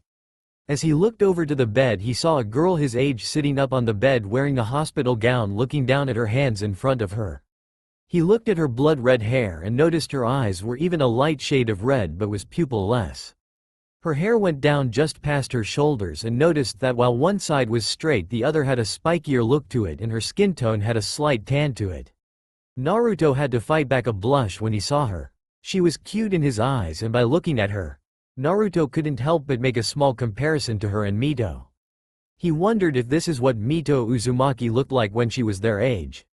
Naruto made his over to the bed at a slow pace and saw that her eyes slowly panned up towards him. When he did, he could have sworn he saw a tiny tinge of pink appear in her cheeks, but he thought it was just a trick from the sunlight. Hi, Naruto said, shuffling around a little on the spot. I'm Naruto Uzumaki. Nice to meet you. The girl's eyes widened a tiny bit when she heard his last name but didn't say anything. You're Karen, right? He said, but still no words came out of Karen's mouth. Okay, this does not seem to be going anywhere, Naruto thought as Karen just looked at Naruto with a blank stare, almost as if she was studying him in a way. If you don't want to talk to me, then I can go get Gigi if you like, Naruto thought a little sadly as he turned around. However, when he did, he felt a small warm hand grasp around his arm and felt himself be brought back a little. He was surprised to see Karen behind him out of the bed and had her head on his back. Naruto couldn't help but blush. This was the first time a girl other than Ayame and Kat-chan, who was his own age, had ever made contact with him or even been this close to him before. Your chakra, she muttered, but Naruto could hear her, as could Hiruzen, who had ears pressed against the doors and were both a little happy to finally hear her voice. Your chakra is so warm. It glows like the sun does. Hey? Naruto thought in confusion while Hiruzen creased his brow as he thought. His chakra is warm. Could she see his chakra or sense it somehow? Does she have some kind of sensor ability? Karen leaned in and hugged him. All the more reason why Naruto was trying to get his blush under control. It's so much nicer than that snake Mons. His chakra was so bad it made me want to be sick, she whispered. Naruto turned around to look at her. What snake man? He asked, causing her to tense a little as she slowly unwrapped her hand from around him and laid back down on the bed. Naruto got a chair and scooted it close to her. I don't know his name, but he stayed in the shadows a lot. But all I saw was his pale white hands with golden eyes and strange purple markings around them. He found me and my mom in grass country and then hurt my mom because she wouldn't let him take me, she said as she sobbed a little, making Naruto scoot his chair a little closer to her. He said that they were going to experiment on me, try and figure out why my chakra is so special. What do you mean special? Naruto quietly asked, not understanding what she meant. Karen bit her lip as if she was deciding whether to tell him or not, but figured it was safe to tell him. Ever since I was little, my chakra has been a bit more special than others. When people touch my chakra or if they, say, bite me, my chakra flows into them and heals them, no matter what the wound. I've only healed little things, so I don't know if it could heal big time wounds and stuff. Naruto nodded a little while Hiruzen was slightly amazed. Amazed that not only was this girl a strong sensor type, but her chakra could heal people. If Tsunade was here, she'd no doubt have a field day with her, Hiruzen thought. I could hear him talking about experimenting on my chakra, wanting to find out what makes it so special and if he could replicate it, she whispered. But then a few days later, he and everyone else just suddenly left. I fell asleep afterwards and then I woke up here, she said with a few tears making their way out of her eyes. Naruto got off his chair and got on the bed. He laid next to Karen and wrapped his fellow Uzumaki in a tight hug, which surprised her a little at first, but she quickly welcomed it. His warm presence just soothed her, and strangely enough she felt safe when he hugged her. It's okay now, he whispered as he rubbed her back. That snake man can't get you anymore. Plus I won't let him take my new friend away. I might not be strong right now, but I will be one day, and I will use my strength to protect you. Are really? Karen asked as she looked up at Naruto, a little surprised by his declaration. Of course. It's promise of a lifetime, Karen-chan, he said with a bright smile. See-chan? She thought, wasn't sure that she had heard him right. Thank you, Naruto-kun, she said, making Naruto smile brightly, and felt a little surprised when she added kun to his name. That was well put, Naruto, Hiruzen said as he stepped through the door, believing it was time to show him as he slowly strode over towards the bed where the two 8-year-olds were currently resting. Hey Gigi, Naruto said before he noticed Karen looked a little scared of Hiruzen and quickly rubbed her back, since Ayame did that to him when he felt scared or nervous and it always helped him. He guessed it worked when Karen looked calmer, but her eyes stayed on Hiruzen. It's nice to see the two of you have become friends. It's always nice to see two youngsters like yourself making new friends and being happy together, Hiruzen said as he sat in the seat Naruto was previously sitting in. My dear, do you think you could tell everything that you just told Naruto? He asked as Karen looked at Naruto as if asking if this guy could be trusted. Naruto nodded and she took a quick deep breath. She recounted what she had told Naruto to Hiruzen as Naruto squeezed her shoulder in comfort, which she was happy about, and despite only just meeting, Naruto was already quickly becoming someone Karen could turn to. Though Naruto was happy he was comforting his new friend, he did have to keep fighting back a blush when his hand touched her skin. Her skin was very smooth and he had never been so close to a girl his own age before. Hiruzen listened intently to her story and had to frown as she told him how the snake man had killed her mother before taking her away. He just could not fathom why his old student would take an innocent girl's mother away. He had truly fallen into the darkness and knew he would not ever come out of it. When she finished, he gently put his hand on top of hers and gave her a kind and grandfatherly smile. First, let me say I'm sorry for the loss of your mother, my dear. I know what it is like to lose a loved one. I would like to ask you what you plan on doing now that you are safe? He asked. I don't really know, she whispered. With my mom gone, there is nothing there for me back in my old home, and my dad died when I was a baby. Hiruzen spoke up as Naruto continued to listen. Well, if you like, my dear, you are welcome to stay in the Leaf Village. I can promise you that you will be safe here, he said, surprising both Naruto and Karen. I can? She asked hesitantly as the Hokage nodded. But where would I live? She asked, since she did not like the thought of living on her own. She can stay with me, Naruto blurted out, catching both Hiruzen and Karen a little off guard. Elle live with you? Karen asked as Naruto nodded. Could she really live with someone she has only just met? Yeah, since I live on my own, I could always use the company. Plus my apartment is big enough for one more person to live in. We would have to share a bedroom, but the room can easily fit another bed in there. Does that sound alright to you, Gigi? Naruto asked as he looked at Hiruzen with hope in his eyes. Well, it would have to be Karen's decision, he said as he looked at Karen. Would you like to live with Naruto, Karen? If not, then we can easily get you an apartment in the village, he said, though he was more or less hoping she would want to stay with Naruto. Karen said as she looked at Naruto. She looked in his eyes and saw nothing but honesty and warmth from them. She knew she could trust him. I would like that, she said, getting a big smile from Naruto, who happily hugged her while Hiruzen let a small smile appear on his face, happy at the decision she picked. Then I will get the papers for your citizenship in Konoha ready then, he said as he got up, went across the room towards the door. However, there is something else I must ask, Karen? He asked, getting both Uzumaki's attention. I must ask you whether you would like to be a shinobi of the Leaf Village. The abilities you said you could so would make you a fine shinobi if that is the route you would like to go down. A shinobi? Karen asked. I'm not sure, Hokage. I have never really thought about it. I can give you some time to think about it. The academy won't start for about 5 months, so you have the time to choose. I would like to think about it, she whispered, getting a nod from the Hokage. He could not force her to be a leaf ninja, but he secretly hoped she would. Not because of her skills, but he already had a feeling Naruto would do great things one day as a shinobi, and he got the same feeling from Karen. They were both Uzumakis after all. And everyone knew an Uzumaki was unpredictable. 2 days later, Naruto lay awake in his bed, half asleep, as the moon was high in the night sky, causing moonlight to shine through the windows, catching his attention. He stared up at the ceiling, thinking about the last 2 days. He had gotten to know Karen a lot more during that time and found she was not just the shy, quiet girl he had first met. She could be quite energetic when she wanted to, could talk to him on almost any topic, and she had proven to have a bit of a temper at times. It made him laugh when she tried to bop one of the doctors when she thought he was trying to touch her chest, but stopped when he realized he was checking her heartbeat with a stethoscope.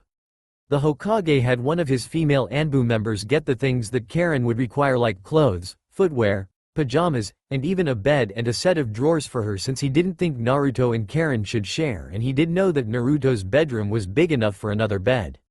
Naruto had initially blushed at the prospect of have Karen sleep in his room. Even though it was in a different bed, it was still a little unnerving, though Karen didn't see anything wrong with it. He had brought her to his apartment earlier this afternoon, and Karen had liked the place, saying it was homey and comfortable, which Naruto was happy about since he wanted to make sure she felt safe and warm in her new home with him. As soon as she was settled in, he took her to Ichiraku's and introduced her to Ayame and Tuchi, who both took an immediate liking to her. She and Ayame quickly started talking, and no doubt both were happy they now each had a girl they could go to talk to. Heck, even Ayame offered to teach us both how to cook recipes and stuff, Naruto thought before he heard a shuffling come from the bed beside his and felt a weight appear this bed. He turned his head and his eyes widened when he saw Karen had come over and got under the covers with him. Karen, why you doing? He said as his face resembled Karen's hair. Warm, she said in reference to both his body and chakra as her arms circled around Naruto and she put her head on his shoulder, making him go completely red once again. When he stared down at her, he saw she had fallen asleep immediately and her grips around him had gotten tighter. He tried to wriggle out of it, but it was to no avail. She was like a vice grip that wouldn't let go no matter what. He saw the peaceful expression on her face and merely sighed and closed his eyes. He figured he might as well get used to this kind of situation. Though he knew now that with Karen in his life, he was going to start working even harder, so he could protect her. Whoever that snake man was, he would be damned if he let him take her away again. After all, Uzumakis stick together no matter what. 3 months later. Come on, Karen-chan, Naruto called out as he ran along the pathway towards the usual training grounds that he trained at, with Karen right behind him trying to keep up. I'm coming, Naruto-kun. Don't rush me, she answered back as Karen chased after him, wearing a cream-colored shirt with a black skirt and black shinobi sandals. She ran after Naruto, who wore a cheeky grin on his face as he looked back at her. 3 months had passed since the day Karen had joined Konoha, and she very quickly adapted to her new home, and she and Naruto had very quickly taken a liking to each other. They very quickly became best friends. After she had snuck into his bed, it became a habit of Karen's to sneak into his bed during the night. Normally it was because she said she was cold and Naruto was so warm, as well as his chakra, but Naruto knew it was simply because Karen hated being alone, and having Naruto next to her just warmed her heart and made her feel safe with him. It took Naruto over a month getting used to it, but he grew accustomed to having her next to him, and most of the time the two Uzumakis just shared the bed together. Though Naruto was happy that the village did not hate her for being his friend, as he did not want her to have to go through some of the things he had been through in the past. Though they did ignore Karen when she was with him, he was glad that when it was just her on her own they treated her normally. It was something the Hokage was thankful for too, since he was worried about how they would treat her being with Naruto, but was happy when they didn't show her any hostility. The Hokage of course had to inform the council of Karen's arrival to the village, and many were excited at the prospect of having another Uzumaki in the village. Though Hiruzen didn't like the interested look the old warhawk Danzo had shown in her and quickly told him not to try anything against either Naruto or Karen. The topic of her special chakra abilities were the talk of the council, since her healing chakra and sensory abilities were much to be desired. They knew that if she were to pursue medical ninjutsu, she could very easily be able to reach Tsunade's level if she focused and pushed herself for it. Two Uzumakis together showed them that the future was looking bright for the village, even though the civilian council despised Naruto and wanted him gone. Naruto too was happy that Karen decided to be a shinobi and would train with him. Her chakra control was a lot better than his though, but when it came to the more physical stuff Naruto was on top. "You ready for today, Karen-chan? I'm not going to go easy on you," Naruto said.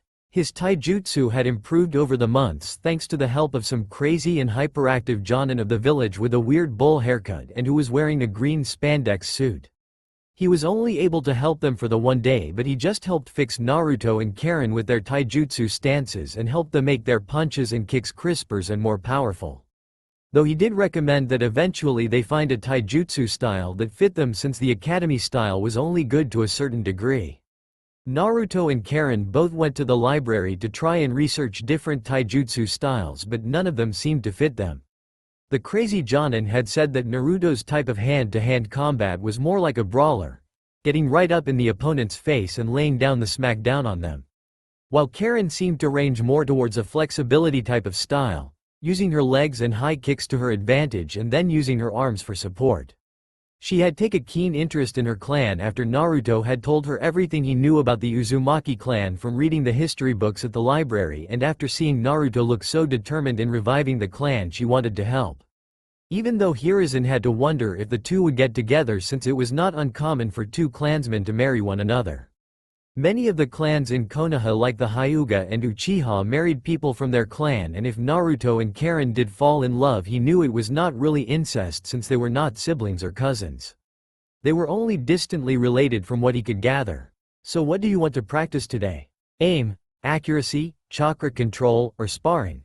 Naruto asked. Karen tapped her chin. How about we focus on aim and accuracy, along with a bit of chakra control to end the day.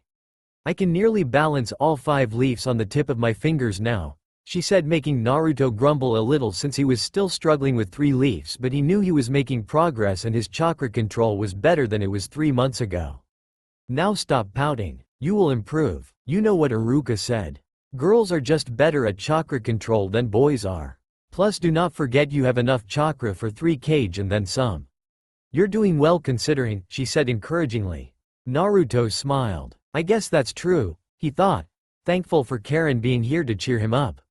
The last 3 months really had been better than ever with her round. "Come on, we are nearly there," she said as they both ran towards their usual training ground. They laughed together as they ran nearer to the training grounds, where they suddenly slowed down in pace when they heard a voice they did not recognize. Kaden. Gukakyu no Jutsu. Fire style. Fireball Jutsu. Both stopped in surprise when they saw a large torrent of flames engulf a part of the training field. Naruto and Karen had to shield their eyes a little from the heat that was coming from it. "I wonder who is doing that," they both thought as the fire eventually died down. When it was all gone, they were surprised to see a boy their age wearing a dark blue shirt with black shorts and black sandals. He had black hair that was spiked up at the back and had black pupilless eyes. They moved closer and saw him panting a little as he tried to catch his breath. They were surprised to see someone their age performing a fire jutsu, since they knew how taxing it would have to have been for someone of their age, and they doubted he had much chakra to use due to their age. Everyone except them thought thanks to their Uzumaki heritage. Hi, Naruto said, walking forward towards the boy, catching him off guard, but settled a little when he saw Naruto and Karen. "Hello?" The boy answered back softly before a small awkward silence filled in as they all just stood there not too sure what to say. "That was pretty cool. I didn't know someone our age could do a fire jutsu like that," Naruto said, getting a nod from Karen in agreement. Thanks, it's a rite of passage for my clan that I'm trying to perfect." "Rite of passage?"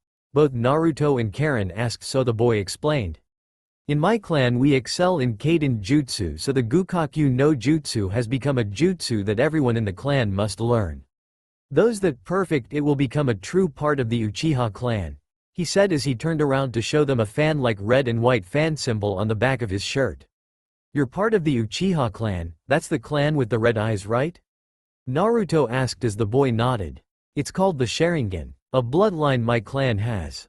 My name's Sasuke," the boy identified himself as. "I'm Naruto Uzumaki, it's nice to meet you," Naruto said politely. "I'm Karen Uzumaki," Karen spoke up. "Are you two siblings?" Sasuke asked, since both had the same surname, but both shook their heads and it was Karen who answered. "No, we're both Uzumakis, but we are distantly related. We are both orphans." "Oh, sorry to hear that," Sasuke asked, wincing a little, but both shrugged since they had gotten used to it by now. "So what are you here for?" Sasuke asked. It was Karen who answered. "We are actually here to train. We have been coming to this training field for the past few months to practice," she said as she tucked a stand of hair behind her ear, making Naruto blush a little at the motion.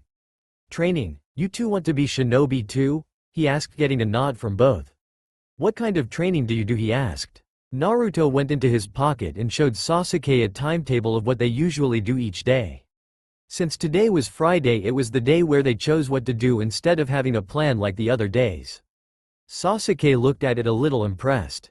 If they are here to train, he thought that maybe he could train with them. That way he could test his strength and get stronger, since fighting tough opponents helped push shinobi forward. "So what were you going to do today?" he asked, looking at the two. "We were going to practice with our kunai and shuriken and then work on our chakra control. Would you like to train with us?" Karen piped up, getting odd looks from the two boys that stared at each other before they both surged. "Sure, I may as well. I was going to do it at home, but I can do it here too," Sasuke said before they walked together towards the training posts. They each lined up in front of a training post, each with kunai in their hands, before they all threw the kunais towards the posts. They kept it up in rapid concession since they needed to get used to quick kunai firing. Karen smiled as she saw her aim had improved. When she first tried it, the kunai slipped from her hand and flew towards Naruto and into his foot. That was not a fun day for Naruto, and she had to patch him up a few times with her chakra.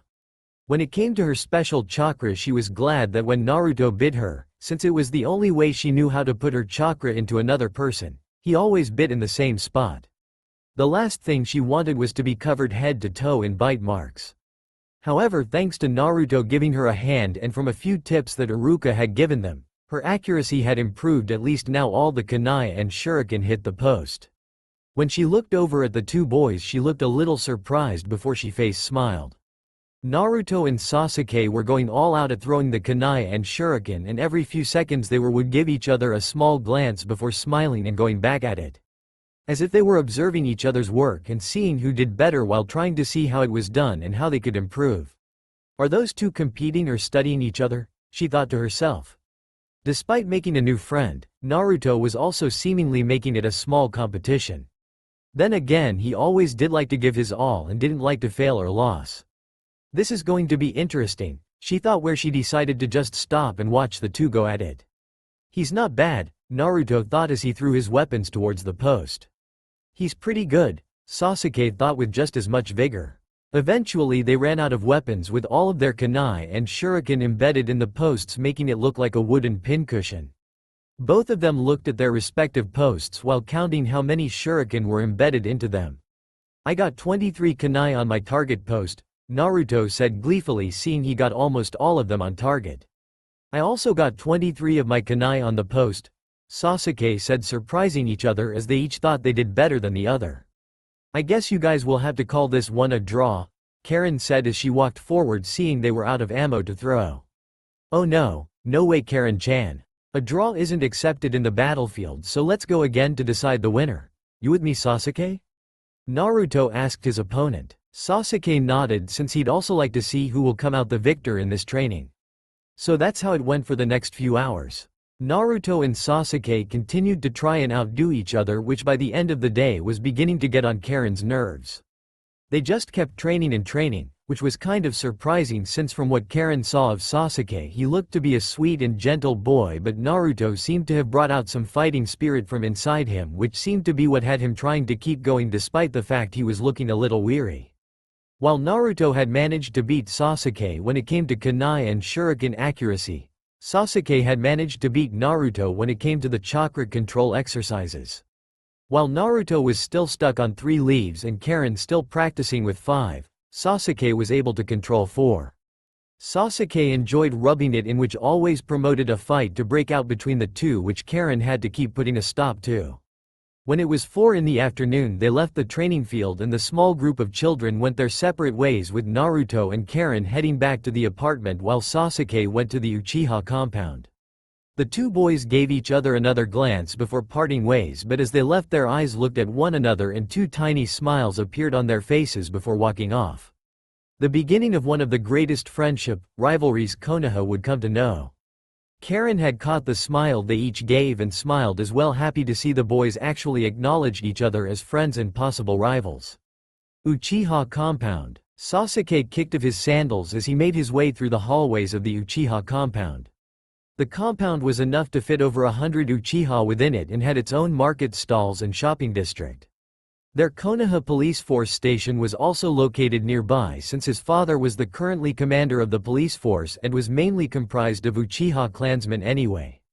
He steadily walked towards the kitchen and went inside. When he did, he saw his father sitting at the table while his mother was preparing tonight's dinner. His father had short, black hair that reached to his shoulders and onyx-colored eyes. He wore a simple kimono with gray pants which had the clan symbol on the back. He sat at the table in front of his father, who looked up and gave him a nod in acknowledgement, which Sasuke happily returned. His mother Makoto Uchiha turned around and jumped a little in surprise seeing her son. "Sasuke, I didn't even hear you come in," she said before frowning at his dirty clothes and the few cut marks that were on his arms and fingers. Makoto Uchiha was a very attractive fair-skinned woman with long, black hair with bangs hanging on either side of her face to roughly frame her cheeks and black eyes. She wore a simple dark purple blouse with a red plum skirt and a light yellow apron over it. All in all, she was a woman with an earthly type of beauty. She looked at him sternly. "Did you ever do it again during your training, Sasuke?" she said, making Sasuke wince a little. His mother just had that effect on him that made him want to run for the hills when she was not pleased. "Put your arms out," she said as he pulled a small jar of medical cream, which made Sasuke roll his eyes at worrying his mom could be sometimes. "How is your training going?" Fugaku asked as Makoto put the cream on Sasuke's hands. It's going well, father. I can almost do the Gukaku no Jutsu perfectly now, and I made 2 new friends today," he said, happily getting a surprised look from both adults. "You made friends? Well, that's great, sweetie," Makoto said, kissing her son's forehead, happy that he has 2 new friends since he didn't really have any his own age outside the clan. "Yeah, and we practiced with our kunai and shuriken first before practicing our chakra control. They have a whole schedule and everything they made. It looks all official and everything," he said with his mother and father nodding. "What are their names? You should have them over so we could meet them," Makoto said, since she was very eager to meet her youngest son's new friends. "Their names are Naruto and Karen Uzumaki," he said, which made both Fugaku and Makoto flinch a little, mainly at Naruto's name. However, it was for different reasons. "Kushina's boy," Makoto thought sadly as she snapped out of it a moment later.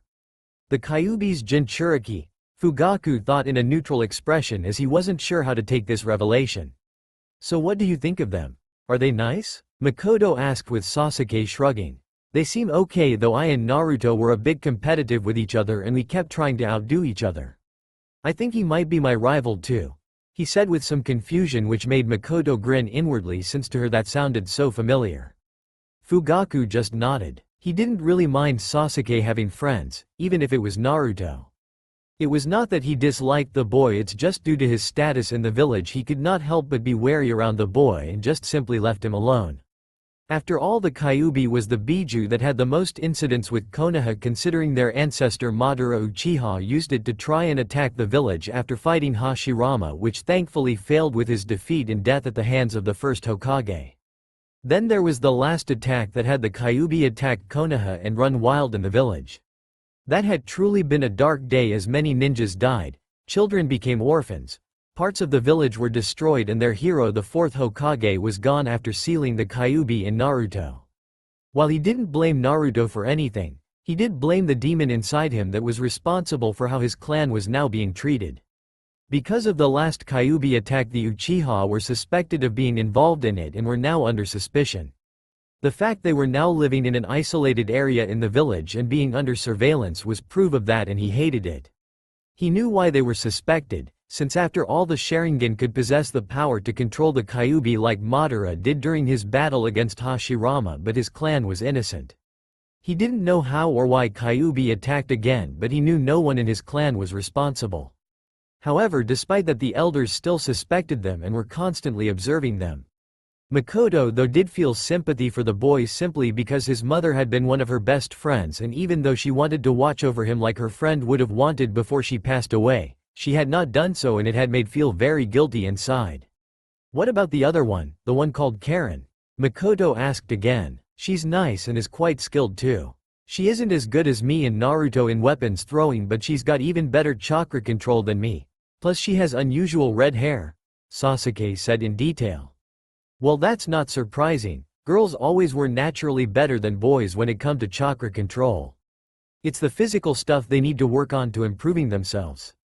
Makoto said a little gleefully at that fact. "So can they come over sometime?" Sasuke asked, wanting to know if his new friends could come see him at home, since it always felt a little lonely in here. "Well, as long as you don't slack off in your training, then you can continue seeing your new friends," Fugaku said, making Sasuke grin widely.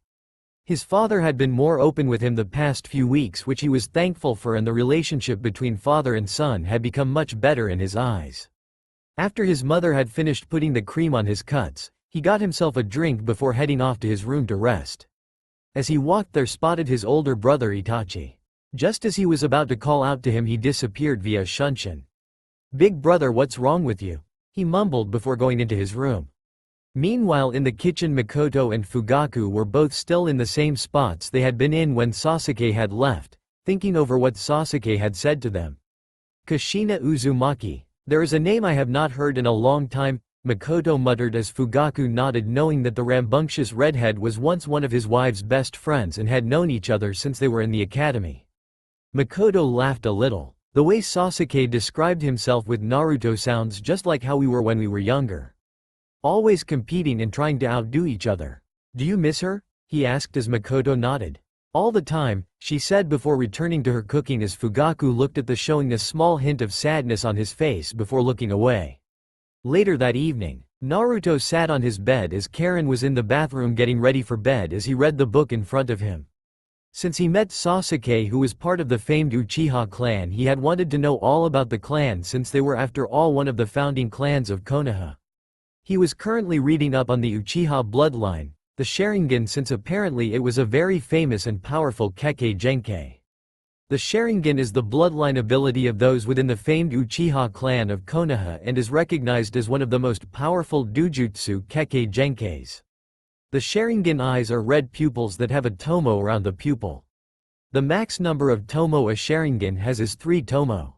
Those with 3 tomo are considered to have a fully matured Sharingan. The Sharingan has the ability to copy any jutsu it sees that are not bloodline abilities by memorizing the hand seals that are performed. It can memorize ninjutsu, genjutsu, and taijutsu with near-perfect accuracy, allowing the user to use the techniques as their own, or even modify them to create their own new techniques. Its other well-known abilities are the ability to see a person's chakra flow and give the user perfect clarity and perception of an enemy's next move. Naruto whistled. "Wow, now that's a bloodline," he thought. He had read that bloodlines were things only a certain family or people of certain blood could do, but the Sharingan has so far shown itself to be the most impressive one yet. "I wonder if Sasuke has his Sharingan yet. I'll have to ask him next time I see him," he muttered to himself before he saw Karen come out in her pajamas, which consisted of a purple shirt and black shorts. Naruto put the book away. It's time for bed and I know you were reading that book again late last night, she said, putting her hands on her hips. When she did that, Naruto knew Karen meant business. Fine, it's going away, he said as he put the book on one of the side tables. Kami, she is so pushy. Good, she said as both got under the covers of the bed as Naruto turned the lights out. He settled down and stared up at the ceiling. After about an hour, Naruto once again found Karen snuggling into his bed, putting her head on his shoulder, making Naruto feel the usual swarm of butterflies in his stomach as she snuggled into him almost affectionately. Why does she even bother going into her bed when she keeps coming into mine to sleep in? He thought before he rested his head next to Karen's and let sleep claim him. 1 week later. Take this, Naruto said as he threw his fist forward only for Sasuke to catch it in his palm and flip the blonde boy over. Naruto landed on his feet and traded a few punches with Sasuke and managed to dodge a swift punch that the Uchiha had thrown at him. Naruto reacted back and went for a roundhouse kick. The Uchiha managed to duck under the kick and swiftly moved his leg and managed to catch Naruto as he went down to the ground, which knocked him to the ground with Sasuke appearing above him with his fist in front of his face. It looks like I win, Naruto, Sasuke said with a happy grin on his face. Oh, shut up, Sasuke, you just got lucky, Naruto said, pouting as Sasuke got off him but put a hand in front of him to help Naruto up. Naruto took it and was brought back to his feet. Karen was off to the side clapping a little at the display the two boys just showed. Sasuke had trained with them every day for the past week and even thought the friendship between them had grown. Sasuke and Naruto had beginning to become rivals as well as close friends. With Naruto and Sasuke competing with each other, both were improving in their skills by leaps and bounds as well as Karen. Naruto could only balance 4 leaves on his fingers tips while Sasuke could do 5. Karen though was now on 7 leaves, much to the two boys' annoyance and her delight. While Sasuke was better at ninjutsu and taijutsu due to his clan style and previous training he got from his parents, Naruto was proving to be pretty formidable to go against because of his large chakra reserves and crazy stamina that seemed endless. Since they became good friends, they told Sasuke about Karen's special chakra and her amazing sensory abilities that seemed to impress Sasuke. All in all, the three all excelled in different things and helped each other with the bits they needed improvements on. What shall we do now? I'm feeling a little out of it today, Karen said, since it was just one of those days where she just didn't want to train and instead just relax. I guess we could take a day's rest. We have been training for a week non-stop and Gigi said it's good to take a rest from time to time, he said, making both think before agreeing. They had earned a rest and besides they were still only 8 years old after all.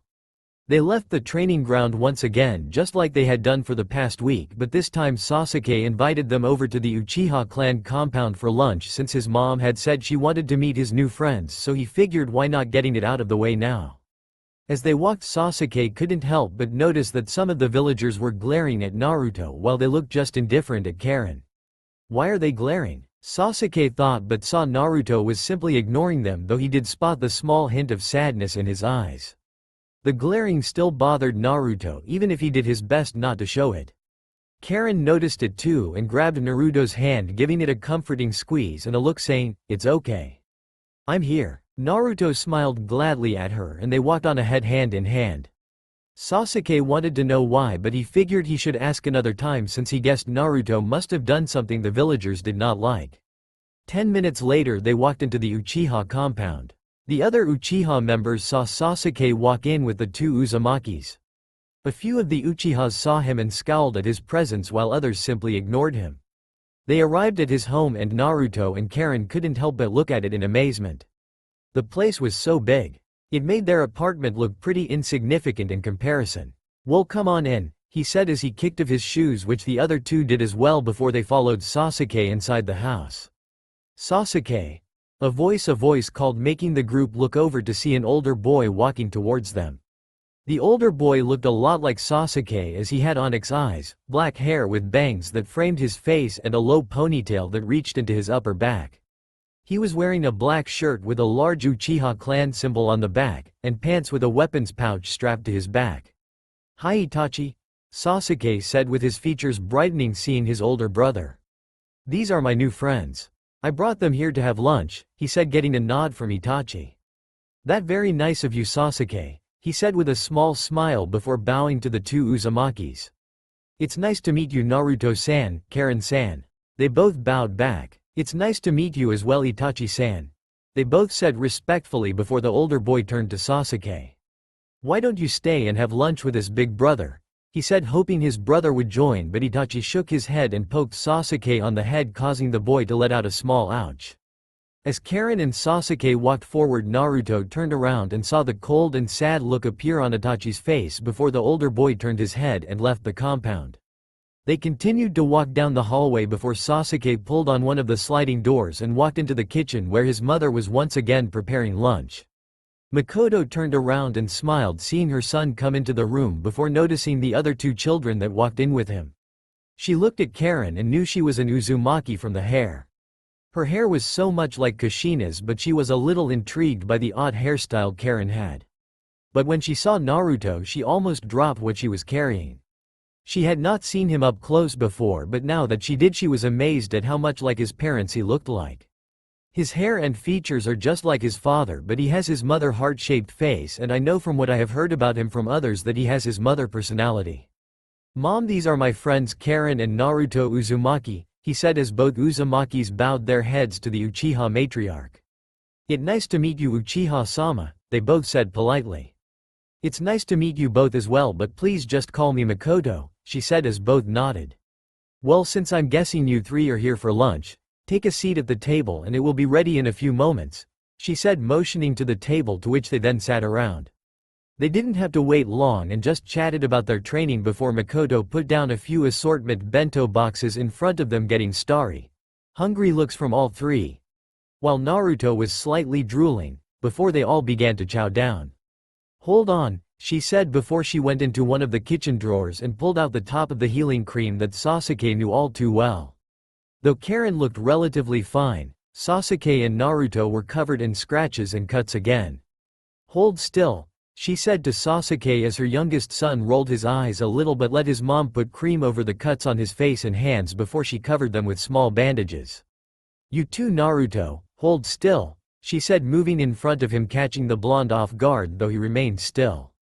Naruto felt a warm sensation run through his body when she put the healing cream on his cuts and wondered if this was the feeling other kids got when their mothers dotted on them. Once she was done putting the small bandages on Naruto and his smiling at her in return, which gave her a similar warm feeling run through her. She put away the cream and joined them at the table. She knew Fugaku would not be joining them today since he had plenty of work to do down at the police station and Itachi was doing Kami knows what. Itachi, why have you become so distant from us lately? What have I done to upset you, my son? She thought before shaking out her thoughts and intending on enjoying her time with her youngest son and his new friends. She took a seat next to Sasuke as she picked at her meal, but she kept stealing glances at Naruto and was just amazed at how similar to her old friend he was. The small mannerisms, the grin and smile were all Kushina's. So how was training today then? She asked, making the three look up from their meals. It went well, Mom. We practiced our taijutsu today and I won every time, Sasuke said proudly as he puffed out his chest a little. Even though Naruto didn't like that sentence very much. You got lucky, Sasuke. Just wait until next time, I'll be so much stronger that I'll kick your ass from here to the moon, he said, getting a frown from Sasuke as he glanced back. You want to go again right now? Sasuke asked lowly. Yeah, I do, let's go right now, Naruto said as he got up from the table before the two once again began to fight. Karen sighed loudly since this was beginning to become a regular thing between the two. Why can't these two just act like normal friends for once instead of rivals? Oh my, Makoto said as she put her hand up to her mouth trying to stop a laugh from coming out. She was not used to seeing Sasuke show this side of him before and had to wonder if Naruto's friendship brought out the more competitive side of him. Though when they both fell to the ground and hit the table, nearly causing the plates to fall off, Makoto wiped away her smile before a determined frown appeared on her face. She stood up from her seat, shot her hands forwards and grabbed Naruto and Sasuke by the ear, causing them both to yelp in pain. Ow! Ow ow, Mom, let me go, Sasuke cried out. Makoto-san, you're pulling my ear off, Naruto whined. Makoto gave them both a scolding look. No fighting in the kitchen. If you two want to punch and kick each other, then do it outside. I won't have you both destroying this house from your little spats, she said with a scolding tone, making both boys look down. Sorry mom, Makoto-san. They both said, making the frown disappear from her face and for the smile to return to it. Very good. Now get back to your meals, and then if you don't mind I would quite like to see how well your training has been for you all, she said, getting a look of surprise from the three before they all broke out into smiles and went back to eating. She was curious to see how far her son had come since he began training with the two Uzumakis, and was curious to see how they were too. She may be a housewife, but once upon a time she was once a junin of the village and only stopped active duty because she wanted to raise her children properly. She may have been a little rusty, but she was sure that she still had in it her to go toe-to-toe with most of the junin in the village. As Makoto was about to get back to her meal, she had a small tug on her sleeve and turned to see Karen looking at her with a determined look on her face. Please teach me how to stop those two like you just did, she asked, getting a grin from Makoto. Oh, how she liked this girl already. Makoto complied and began telling Karen how to handle out-of-control boys. Later on, ow, Naruto said, rubbing his lower back as he and Karen slowly left the Uchiha compound. Who knew Makoto-san could be such a slave drive? He said as Karen nodded, rubbing her rear end after Kami knows how many times she landed on it after some more sparring. After lunch they had shown how far they had come in their training over the past few months, as did Sasuke, and Makoto was impressed by how determined the trio were. She could see great things come from this little group if they kept practicing as they did. She disappeared for a few minutes before walking back out in her old sparring uniform, taking the trio, especially Sasuke, by surprise and told she would spar with them for a little while since she was a little rusty and wanted to show them that she was more than just a housewife. The three promptly got their butts kicked and were never able to land a single hit on the Uchiha matriarch. While Naruto and Karen were surprised by her power, Sasuke was utterly gobsmacked. He never realized just how strong his mother actually was. No doubt now he would be asking his mother for future help when it comes to his shinobi training. When Fugaku arrived home and saw the three kids on the ground panting while Makoto flicked her hair, a small smile appeared on his face. He could not remember the last time he had seen her in her old sparring outfit, and no doubt enjoyed seeing her in it once again. It certainly still looked good on her and showed her figure well. So are we going home now? Naruto asked, hoping the answer was yes, but Karen shook her head much to his sadness. We said we would go to the library, remember?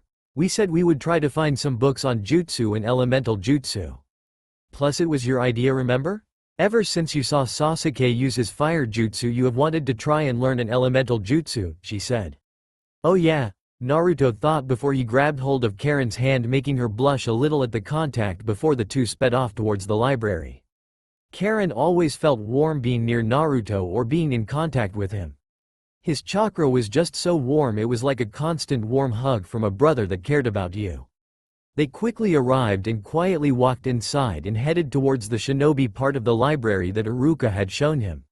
The lady at the desk saw but didn't bother glaring or scowling, since so far he had not done anything wrong, so for now she simply let him be. They headed up the stairs and went to the rows of bookcase for shinobi studying and began to examine the spines of the books for anything that could help them. Shinobi nations, chakra exercises, water walking for dummies, aim and accuracy with shinobi weapons. Where are they? Naruto wondered. Karen was wondering the same as she examined the bookshelves. Maybe they're on the higher shelves, she said, getting a nod from Naruto, who grabbed a hold of one of the shelf ladders and rolled it over towards them.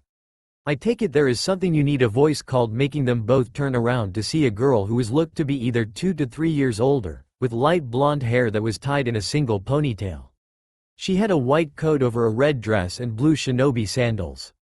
On her face was a pair of swirl-like glasses on them. Oh hi, Karen said as Naruto was halfway up the ladder.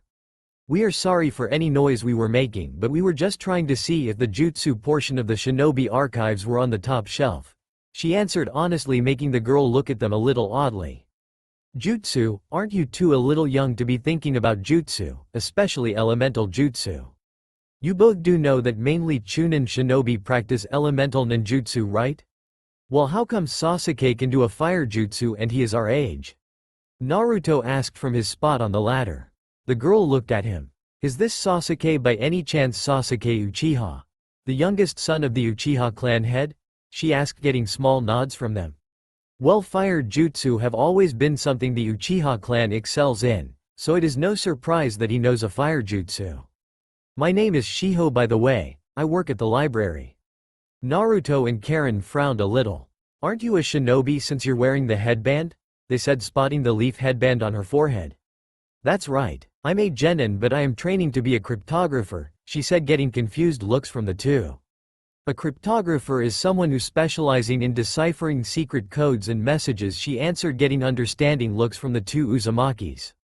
I work in the library as part of genin duties, plus it helps with training since many of the books in here have all sorts of symbols and deciphering methods. I'm Karen Uzumaki and this is Naruto Uzumaki, Karen said, getting a nod from Shiho, who eyed Naruto a little cautiously, but she didn't really get what all the fuss was about with him. He seemed like a decent enough kid. So you said you were looking for jutsu? She said, getting rapid nods from the two as she sighed. Go up to the top of the shelf and look for book that says Academy Basic Jutsu. Since I doubt you know them, they would be good jutsu to practice with. Also look for Academy Chakra exercises. That stuff like kunai balancing, she said, getting smiles and nods from the two before Naruto made his way up. I know what they are, but I was never any good at them, Naruto thought, but now was good time to start relearning the basics and getting them down correctly. Plus Karen did not know them and he wanted to learn them again with her. Okay, let me see, Naruto thought as he looked at the wide variety of books. There were some that said Medical Jutsu Basics, Advanced Chakra Control Exercises, History of the Mist. His eyes stopped when he saw Fuinjutsu for Beginners. He would have to come back for that. He kept searching and searching until he found the book entitled Academy Basics 101. Ah, here we are, Naruto said as he grabbed the book but found it would not budge. Hey, what the hell, he thought as he grabbed it with two hands and began to pull. Naruto, please be careful, Karen said, but it was already too late. The book was finally pulled out, but in doing so it caused the other books to be knocked off and for Naruto to lose his balance and fell of the ladder. Incoming, he said as he landed on top of Karen and Shiho, knocking them to the ground as the other books all fell on top of them, making a fair bit of noise, but Naruto hoped it was not enough to bring the attention of the woman at the desk. Ow, that was not fun, he said, rubbing his head before his eyes went back towards the shelf where the books were and his eyes narrowed in on something. Baka, Karen said, whacking Naruto on the back of the head. Shiho did not look all that impressed either. I told you to be careful, Karen said, but saw Naruto was not even paying any attention to her. Hey, are you listening, she said. Not getting a response, she focused in on the point where Naruto was looking. After a few minutes of searching, she spotted what he was looking at, as did Shiho.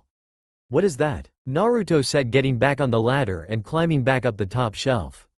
When the books had been forced of the top shelf, the impact of being knocked against the wood of the top shelf and some sort of hatch on it flew open. Naruto arrived back at the top of the ladders, being careful not to make a similar incident from earlier before he looked into the small hatch that had been open. Reaching inside, his hand looked around before it knocked again 3 items. Using both hands, he grabbed them and pulled them out. He closed the small hatch before he walked back down where Karen and Shiho were waiting. When he got down, he showed them what he found. In one hand was some sort of old book that looked a little weathered but in decent condition, while in his other hand was a scroll. What are 2 scrolls doing being hidden away in a shelf? Karen said aloud as Shiho began to examine the first scroll. It was beige in color with red-yellow edges. She turned it over a little and let out a small gasp when she saw it. What is it? Both Uzumakis asked. This symbol, she said, showing them some kind of symbol that both Naruto and Karen could recognize but couldn't quite place it. It's the symbol of the Senju clan, she said, making them both look at it in wonder. What on earth is this doing here? What about the other one? Karen said as their attention moved to the second scroll.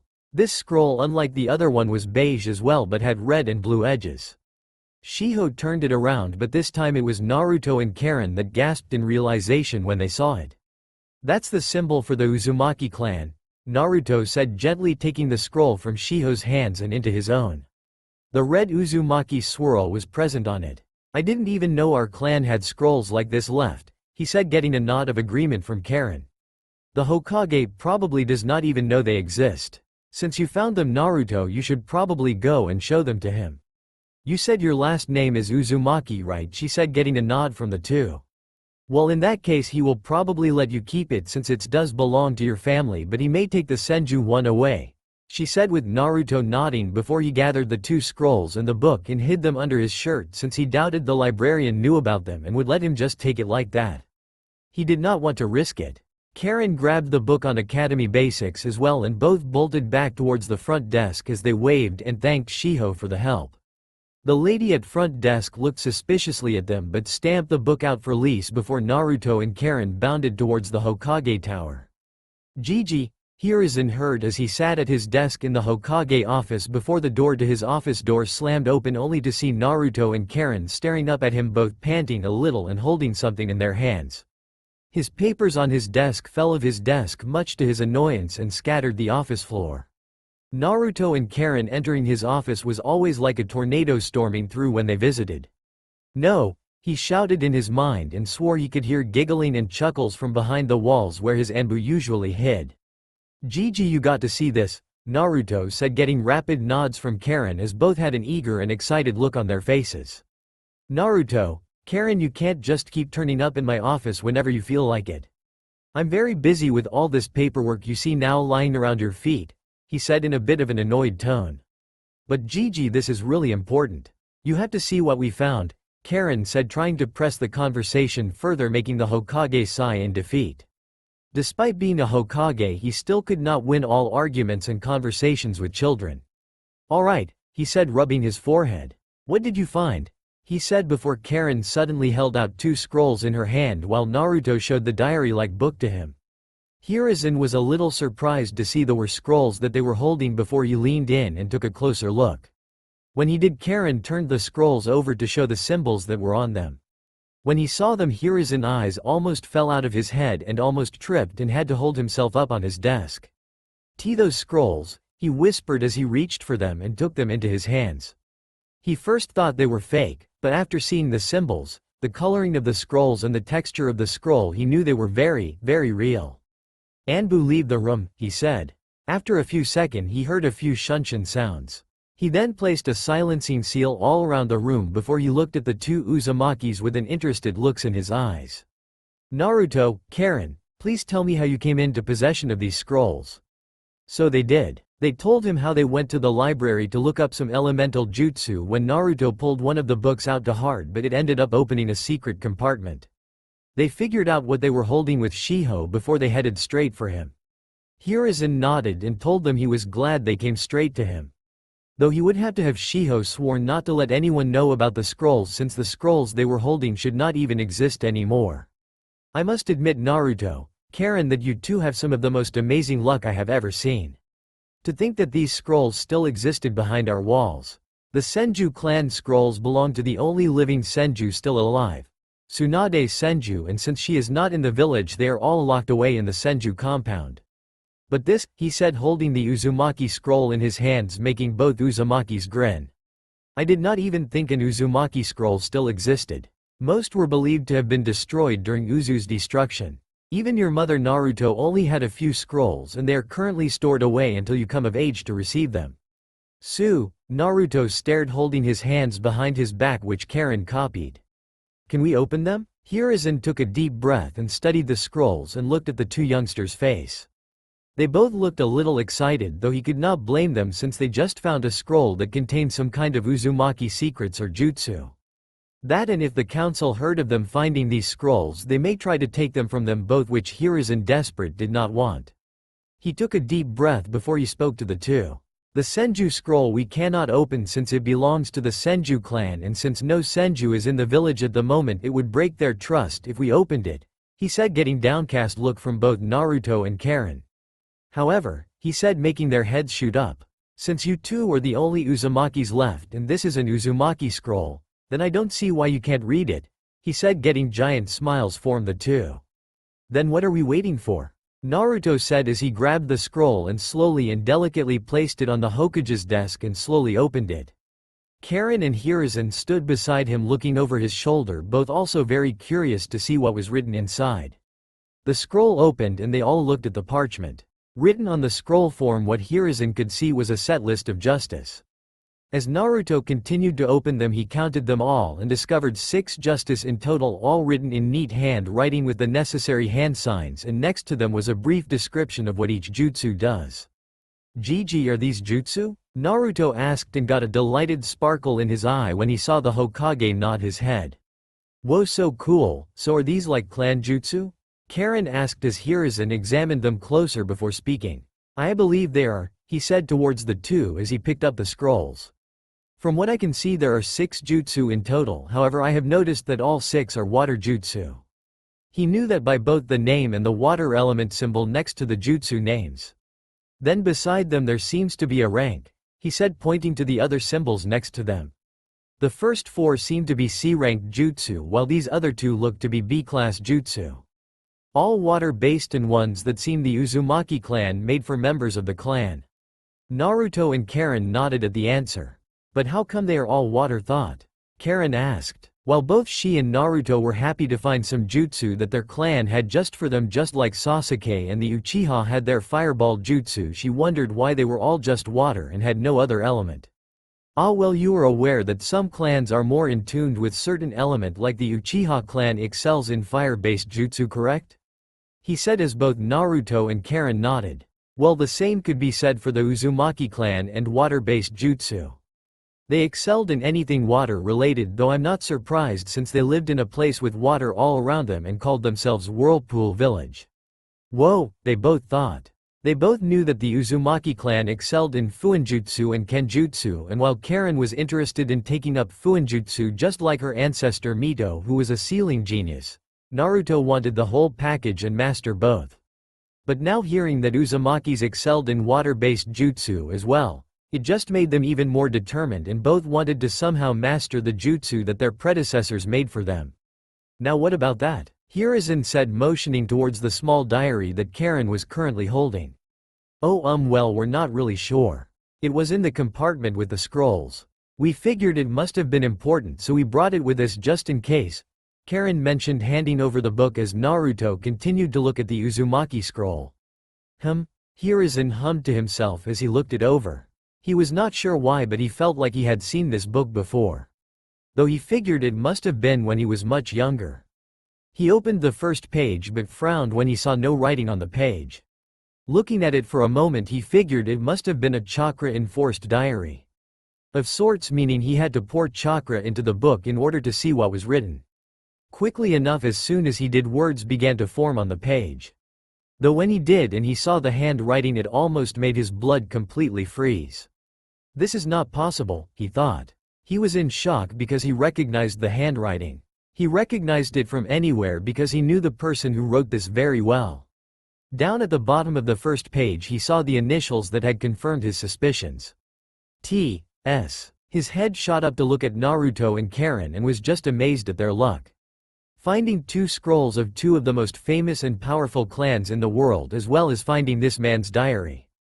Hiruzen wanted to just sit down and read what was in it, since it could quite possibly have all sorts of jutsu or techniques in it that had never been seen before.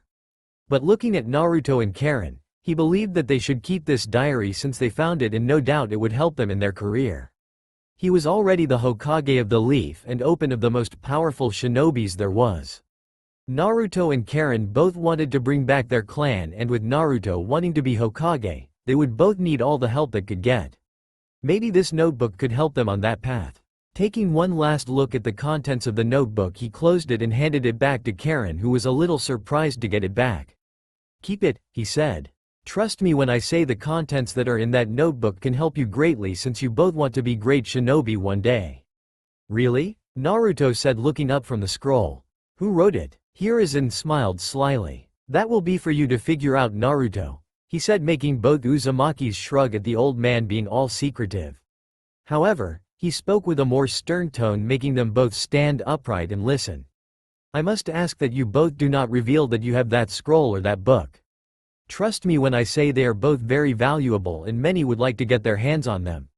They would go for a very high price, and the contents on that scroll and in that book could be the only ones in existence," he said, making both Uzumakis realize how serious it was. "So keep them both safe and keep them secret. he said as Naruto and Karen nodded as the Hokage got up and as quick as lightning put the Senju scroll away in the Hokage safe. Don't worry Gigi, no one will be getting them. These are clan jutsu, therefore no one else is allowed to learn them except Uzumaki's, he said, puffing out his chest while Karen settled for smiling brightly. Very well, Hiruzen said as Naruto and Karen took the scroll and the notebook, hid them underneath their clothes before they left the office. Hiruzen turned around before he slumped in defeat when he noticed that his paperwork had somehow doubled during the visit. Damn you, paperwork, he cried out, shaking his fists to the skies. Uzumaki residence. That evening, Naruto and Karen sat on Naruto's bed as they examined the Uzumaki scroll they found. They had not put it down ever since they got in and had barely noticed that night was beginning to set in. We have to learn these jutsu. We will be so badass with these jutsu and we will be able to match Sasuke and his fire jutsu. Yes, but these are for at least Chunin level shinobi Naruto-kun. We will have to wait a few years until we can learn them properly. Look, 2 of them are B ranked and the other 4 are C ranked. We only just started D ranked jutsu right now. Ah, Naruto complained, but he knew she was right. But it doesn't mean we can't read the descriptions for them so that we can prepare for when we do learn them, she said, grinning as Naruto did the same before they both dove into the scroll again. Sweden. Hibidama no Jutsu, water style. Serpent bullet technique. A jutsu that involves the user building up water in their mouth before they release it at a high speed towards their target. The bullet is about the size of a softball, and if it hits the target it will sting like getting hit by rubber bullets. I know rubber bullets don't exist in Naruto's world, but that's how the pain would be best described. Sweden. Hari Kiretsu Jutsu, water style. Needle burst. A jutsu involving the user building up water on their hands, where when they swing they launch senbon needle-like points of water that when they hit the target causes cramps and the muscles to go numb since the attack momentarily stopped the blood from flowing through. Sweden. Awa Kakyo no Jutsu, water style. Bubble dome. A jutsu used to create a dome of water over the user's head, providing them a respiratory system to breathe underwater without the use of equipment. This is usually used for safe underwater travel or as an escape route by hiding underwater for enemies and faking death by making them think you drowned and your body sank to the bottom. Sweden. Suiya no Kiba, water style. Hydra Fang. A paralyzing water jutsu that covers the user's hands in water-shaped hydra heads that are used to fight in taijutsu. When the hydra heads bite the opponent they cause muscle failure that immobilizes them for a moment, which creates a perfect opening for a finishing move. Wow, and these are clan techniques, Karen said as she looked them over. She especially liked the hydra one. That sounded cool and no doubt would look cool as well. Though it's a shame there are not any healing techniques. Those probably could have come in handy. While they both had read about different shinobi aspects, Karen had taken a great liking to medical ninjutsu and was hoping that when they joined the academy they would teach them a thing or two about it. Since her special chakra could heal other, she felt like she could become something great in that area of being a shinobi. So these would be the first ones we would learn from the scroll, since they are the easier one of the scroll. And then down here are the 2 harder ones that are more powerful but will probably take more control and chakra. So that's why we should not learn them until we are older? Naruto said with Karen nodded. Remember what Iruka-sensei said. The stronger the jutsu, the more chakra is needed. Too little and nothing will happen, and too much could prove fatal to the user. Naruto remembered that since Iruka had been very serious when telling them both. He reminded them to stick to things that were their level and to not attempt more powerful jutsu without supervision from either him or another chunin or higher. Sweden. Bakuhatsu Kanketsuzen no Jutsu, water style. Exploding geyser. Unleashes a tower of water from the ground that can be controlled to follow the target. When the geyser hits the enemy they become disoriented and the geyser has them get flung into the air where they're left wide open for attack. Sweden. Suiya no Jutsu, water style. Hydra dragon. Similar to the water dragon except that it unleashes 3 dragon heads around the user and forms a water shield around the user. The heads can be used to attack, grapple and shoot water from a distance. If trained properly the user can multiply the amount of heads, which can increase their size, power and durability. Now that sounds powerful. Especially the last one. But I wonder if we could use them though, Karen said, confusing Naruto. Remember what the book of basic jutsu says, she said, motioning to the book they got from the library today. Everyone has a natural element affinity. If we have water, then it will be easier for us to learn them, but if we don't, it will be a lot more difficult. Naruto said, tapping his chin. Maybe we can ask Gigi or Ruka-sensei what our elements are. That way we know what they are. Plus the book said here are exercises we can learn to help prepare us for element jutsu, he said with Karen nodding. Plus remember, Ruka-sensei wanted you to go in for an IQ test so that they could figure out just how far you are in your studies and know what level you are at. That true. Then I guess we have tomorrow planned out. But do you think we can ask for our affinities? We are a little young, she said, but Naruto shrugged. It's not like we will be practicing the jutsu, we just want to learn what affinity we both have and maybe do a few of the exercises. Like if we are water, then we have to make a leaf wet with just our chakra if we had a water affinity, I think. Karen mentioned, since she remembered that from one of the books. And remember, Makoto-san said that those with fire had to make a leaf burn with their chakra. We can go and ask Iruka-sensei tomorrow. He should be in the academy offices, so we can go then. Good, Karen said as she looked at the time, seeing it read 7 o'clock and was time for them to make dinner. Naruto, it's your turn to make dinner tonight, she said, putting her hands on her hips and giving him the look that all girls gave boys when they wanted something done and left the boy without any argument. Yes ma'am, what would you like me to make? Perhaps some curry and rice tonight with chopped up vegetable too, he said, getting an eager nod from Karen, making him laugh a little. The kitchen router that they had both set up was Karen would cook on Mondays, Wednesdays and Fridays, while Naruto got Tuesday, Thursday and Saturday. Then on Sunday they would eat at Ichiraku's. Both of their cooking was coming along nicely and were able to make the easy stuff since Ayame had wrote down the instruction to the smallest detail. Ayame even mentioned if his cooking got any better then he would make a fine house husband, which made him blush and go red. Well then you better get to it then, she promoted as Naruto simply gave a small nod before making his way to the kitchen. After all the excitement of the day, both had forgotten about the diary that they had found as well in the compartment, but the excitement of finding an Uzumaki scroll left them both a little tired, and after dinner, had an early night's sleep. 9:30 p.m. Karen was wandering in a field covered in darkness. She couldn't see where she was going and didn't even know where she was for that matter. How'd I get here and where am I? She asks herself as she kept looking around for anything she could see. Suddenly the darkness began to clear up, but when it did, Karen's face paled and could swear her heart stopped for a moment. The darkness faded to reveal that she was in some kind of hallway that was only lit by dim lights. But what scared Karen was that she knew this place. It was where she was held captive before she was found, rescued and brought to Konoha. HSS's, a voice hissed as Karen was startled, and she turned to see where the voice came from. She looked at every dark corner in fear as she took a step back. Suddenly a pair of yellow eyes revealed themselves from the shadows of a dark corner. The eyes looked to be about 4 feet off the ground. Karen was struck by a dark sensation as her body seemed to freeze when her own eyes landed on the ones that were staring back at her with coldness. The eyes began to move forward until the figure came out of the darkness to reveal a large gray snake that was over 16 long.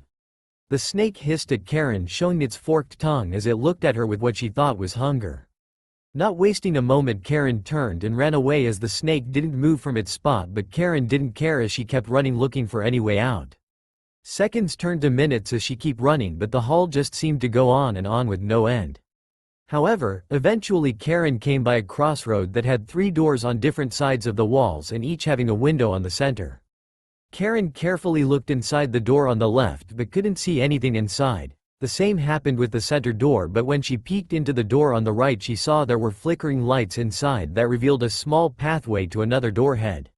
Slowly she opened the door and walked down the hall until she reached the next door, where this one didn't have a window for her to see inside, so she had no idea what's behind it.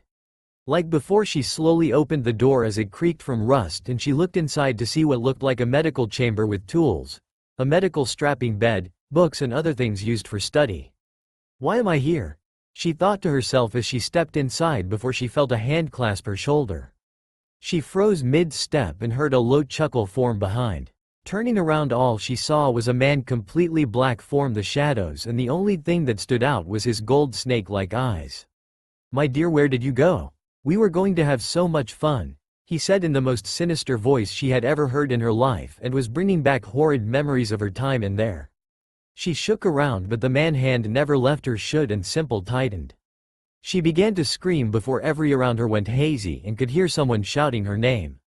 "Karen, wake up," she heard before suddenly everything around her changed and she found herself back in her and Naruto's room with a worried-looking Naruto looking down at her. "Karen-chan?" he said, looking at her before she burst into tears and wrapped him in a hug with her head buried in his chest. It felt so real," she stuttered out through her sobbing while Naruto gently guided them back down onto the bed. He did not quite know what to do, so he settled with just continuing to cuddle her while rubbing her back in a circle. He smiled, sincerely saying, "It's okay, Karen-chan, I'm here." Next day, Iruka sat in his office as he went through the necessary paperwork that all teachers had to go through. Even though he had a few more months until he needed to go through the files, he wanted to get an early start on them in order to prevent a pile-up from forming. The few times he was at the Hokage's office and he saw all the piles of paperwork he could never beat made him want to avoid the same fate. Although he knew he'd never receive the same amount of papers, he felt it was better to play it safe. Being a teacher, although was not his original choice of work, he eventually found his calling in training and preparing the next generation of shinobi of the Leaf Village. A role that for many would make Iruka their first shinobi instructor, and he hoped that when many began their shinobi careers, he had prepared them well enough to make it. Though he rarely spoke of it, many thought Iruka was a simple Chunin instructor with Chunin-level abilities. They were pretty much right about that, but he didn't let it bother him. In the past, Iruka had tried out for the Jonin exams to promote his rank and to become a sensei for 3 students, but sadly he failed the test and remained a Chunin. He could have taken the test again after a while, but he decided not to since he found out he liked being a teacher, and even if he won't get students that'll learn from only him like Jonin senseis did, he was still happy to teach many students as much as he could before they set out to become genin. Besides, Iruka was actually glad to remain a teacher since it had him remain in the village peacefully. The night the Kyuubi attacked and he saw his parents die had made him dislike confrontation. That's not to say that he wouldn't fight for the village, but it's just that he prefers the peaceful way. He was sometimes still haunted by nightmares of the Kyuubi as he could remember its sinister and enraged look in its eyes as it destroyed the village. He knew Naruto was innocent of being suspected of being a monster, although sometimes he wondered what it was like for the Kyuubi to be sealed inside Naruto. Was it like being trapped in a small cage? Was it even conscious inside Naruto? Could it see what Naruto sees? Those were some things that made him curious. Well, whatever it was like, he hoped the Kyuubi was disliking its new home and never got to see the light of day again. As Iruka worked, he heard soft footsteps approaching his office. He looked up just as the door opened, revealing Naruto and Karen. Iruka had quickly taken a liking to Karen after seeing how good she was to and for Naruto. Since she arrived, Naruto had been a lot more upbeat, and Iruka knew that Naruto was just happy to finally have a friend who was both his age and also was a part of the same family as he was. "Ah, good morning, you two," he said cheerfully as the two returned the hello and smiles with eager look on their faces. "I take it you're here for your test, Karen," Iruka said as Kari nodded, which prompted Iruka to get up and start looking through one of his cabinets. After a few seconds, he pulled out what he was looking for before stepping towards them. "Okay, Karen, you know what this test is about, right?" he asked with her nodding again. "Good. This test will let us know how far along in shinobi training you are so that we can take a guess at how far along we think you are and so we can put you in the correct class. You will have an hour to complete this test, so just take your time and don't panic," he said. "Okay," she said back with confidence in her voice. She felt ready to knock the test out of the park. "Naruto, I will have to ask that you wait in here with me since Karen cannot have any distraction or help during the exam." "Okay, Iruka-sensei," Naruto said before he hugged Karen. "Good luck, Karen-chan. I know you're going to do great," he said with a giant smile and wishing Karen the best of luck even though he knew she would do great anyway. "Thank you, Naruto-kun," she said, blushing a little from the hug before Iruka led her out of the office and into one of the classroom where she would sit to take her test. Naruto only waited a few minutes before Iruka came back and proceeded to go back to his paperwork as well as make light conversation with Naruto while he waited. They spoke about the sort of training Naruto and Karen had been doing in the past few weeks as well as meeting Sasuke and him becoming their friends. Iruka was surprised that the two Uzumakis had managed to become friends with the youngest son of the current Uchiha head, since many knew how prideful the Uchiha could be and since they mostly kept to themselves, not really talking with any of the other clans in Konoha.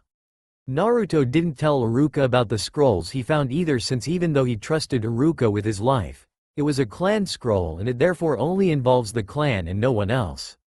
He might tell Iruka of its existence eventually, but until then he wanted to keep it safe, since who knows who else could have been listening and he did not want to risk losing a piece of family heritage. Very quickly the hour was up and Karen came back into the office with her test sheet in hand and handed it over to Iruka, who told her it would be completed and marked within the next few days and that he would come over personally and tell her how she did. However, before the duo left, the conversation from the previous night hit Naruto. "Iruka-sensei," Naruto asked, getting the older man's attention as his gaze looked towards Naruto.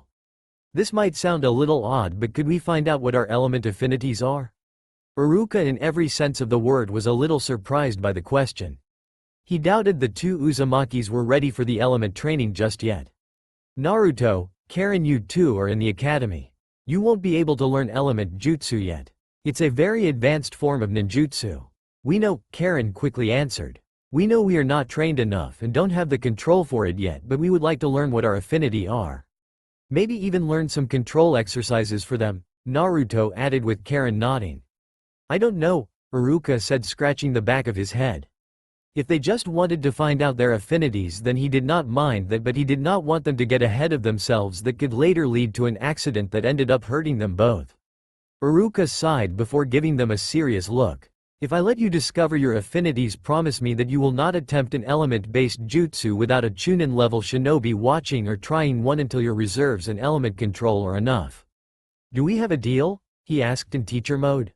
They both nodded their heads adamantly before Iruka sighed again before he opened one of his desk drawers and fumbled around searching for his objective. After a couple of seconds he found what he was looking for and pulled out 2 slips of paper and handed them both to Naruto and Karen. "Okay, listen closely. Those 2 slips of paper you are both holding are called chakra paper. Its purpose is that when a shinobi pours their chakra into the paper, one of 5 things will happen. If the paper begins to burn, it means your affinity is fire. If it becomes soggy, then it's water. If it crinkles, it's lightning. If it gets cut, then you're wind, and finally if it crumbles away, then it's earth." Like so, he said, holding a piece of chakra paper in his own hands and poured a little chakra into it. After a couple of seconds the piece of paper began to crumble away. "It crumbled away, so it means you have earth element," Karen said with Iruka nodding. "That's right, and to be able to perform earth jutsu I had to first learn to control my earth element with chakra exercises. Once we are done here I will give you each an element exercise that you can practice with," he said, getting both a little excited. "Karen, why don't you go first?" he said as Karen began to focus on her piece of chakra paper. She got a concentrated look on her face and took a deep breath. Slowly she began to pour chakra into the paper. After a few seconds she thought nothing had happened before she felt the paper get damper. When she looked at the paper she saw it was completely wet and was only getting wet. After another few seconds the paper completely evaporated into water, causing her to take a step back. "Water element," Naruto said, being the first to speak. "That's your element, Karen-chan. Your affinity is water. That's awesome," he said, wrapping her in a tight hug, making the red-haired girl let out a small giggle. Iruka meanwhile looked at the puddle on the floor before looking at Karen with slightly widened eyes. "What an affinity. I have never seen a water affinity that strong before," he thought as he couldn't believe how the paper had completely evaporated from being soaked. He'd never seen that before. The closest he'd ever heard was the paper getting completely soaked but still intact. Shaking his head and knowing he should tell the Hokage about it later, he moved on to Naruto. "Okay Naruto, why don't you give it a try?" "Right, Iruka-sensei," Naruto answered as he tightened his grip on his piece of chakra paper. Taking a deep breath he slowly poured chakra into the slip. He was glad his control was a lot better thanks to the chakra exercises. Otherwise he knew he would have destroyed the paper with too much chakra. Just like Karen, it took a few seconds before he got his answers. He heard loud ripping noises before the paper in his hand became lighter. He looked at it and saw the paper had been completed shredded to pieces along while the edges seemed a little damp. Not much, but they could all about see it. Whoa, Naruto said looking at the shredded paper. Wind element. Your affinity is wind, Naruto-kun. Karen said, now returning the hug Naruto gave her moment before. Yeah, I guess I am, he said, though Carrie noticed it sounded a little down. What's wrong, Naruto-kun? She asked with a bit of concern in her eyes. Naruto bit his lip. It's just now that I know I have a wind affinity, will I be able to do those water jutsu we got from our clan scroll? Karen bit her lip and understood why he was a little disappointed. But didn't you see the chakra paper? Even though it cut in pieces, some of the edges were damp. They were, Naruto said as he looked over at the edges of some of the paper and spotting that Karen was right. What does it mean? Karen tapped her chin. Maybe a secondary affinity, she said, though Naruto looked a little confused, so she elaborated on it. I read that everyone has a primary affinity, which in your case is wind. That's your main one, but shinobi also have a secondary affinity. It not as powerful as their primary affinity, but if trained right it can still become powerful and useful. Quote, also shinobi are known for using multiple elements anyway. It just means you might have to work that little bit harder in order to use the water jutsu, she said with Naruto just nodding his head. Iruka meanwhile watched with his eye widened a little. But still, that's quite a wind affinity. It's very rare for someone from the leaf to have a wind affinity, and there are only a handful who can use them here. But the affinity is so strong. It sheared the piece of paper and even showed what his secondary affinity is. What on earth are these two going to become? He thought before he shook his head. Okay, so with that done, we have discovered that Karen has a high affinity for water while Naruto has a high affinity for wind and water for a secondary. I hope you are both happy with the results. They both nodded, though Naruto took a little longer to do so. But nonetheless he looked as happy as Iruka expected him to be. Iruka then took out a small bit of a scroll along with a pen and began writing in it. The two children tried to see what he was writing, but Iruka's arm was in the way. After about a minute Iruka put the pen down and handed a small scroll over to the two. Both Naruto and Karen took a look inside and read the contents. Those are some chakra control techniques for those who want to train to use element jutsu. It's very simple and is called the leaf exercise. Sort of similar to the standard chakra control exercise you do with a leaf. However, instead you will be using your chakra to affect the leaf. For Karen, you will be trying to make the leaf damp, and you won't have mastered the exercise until the leaf is completely damp. For Naruto, you have to try and use wind chakra to cut the leaf in half.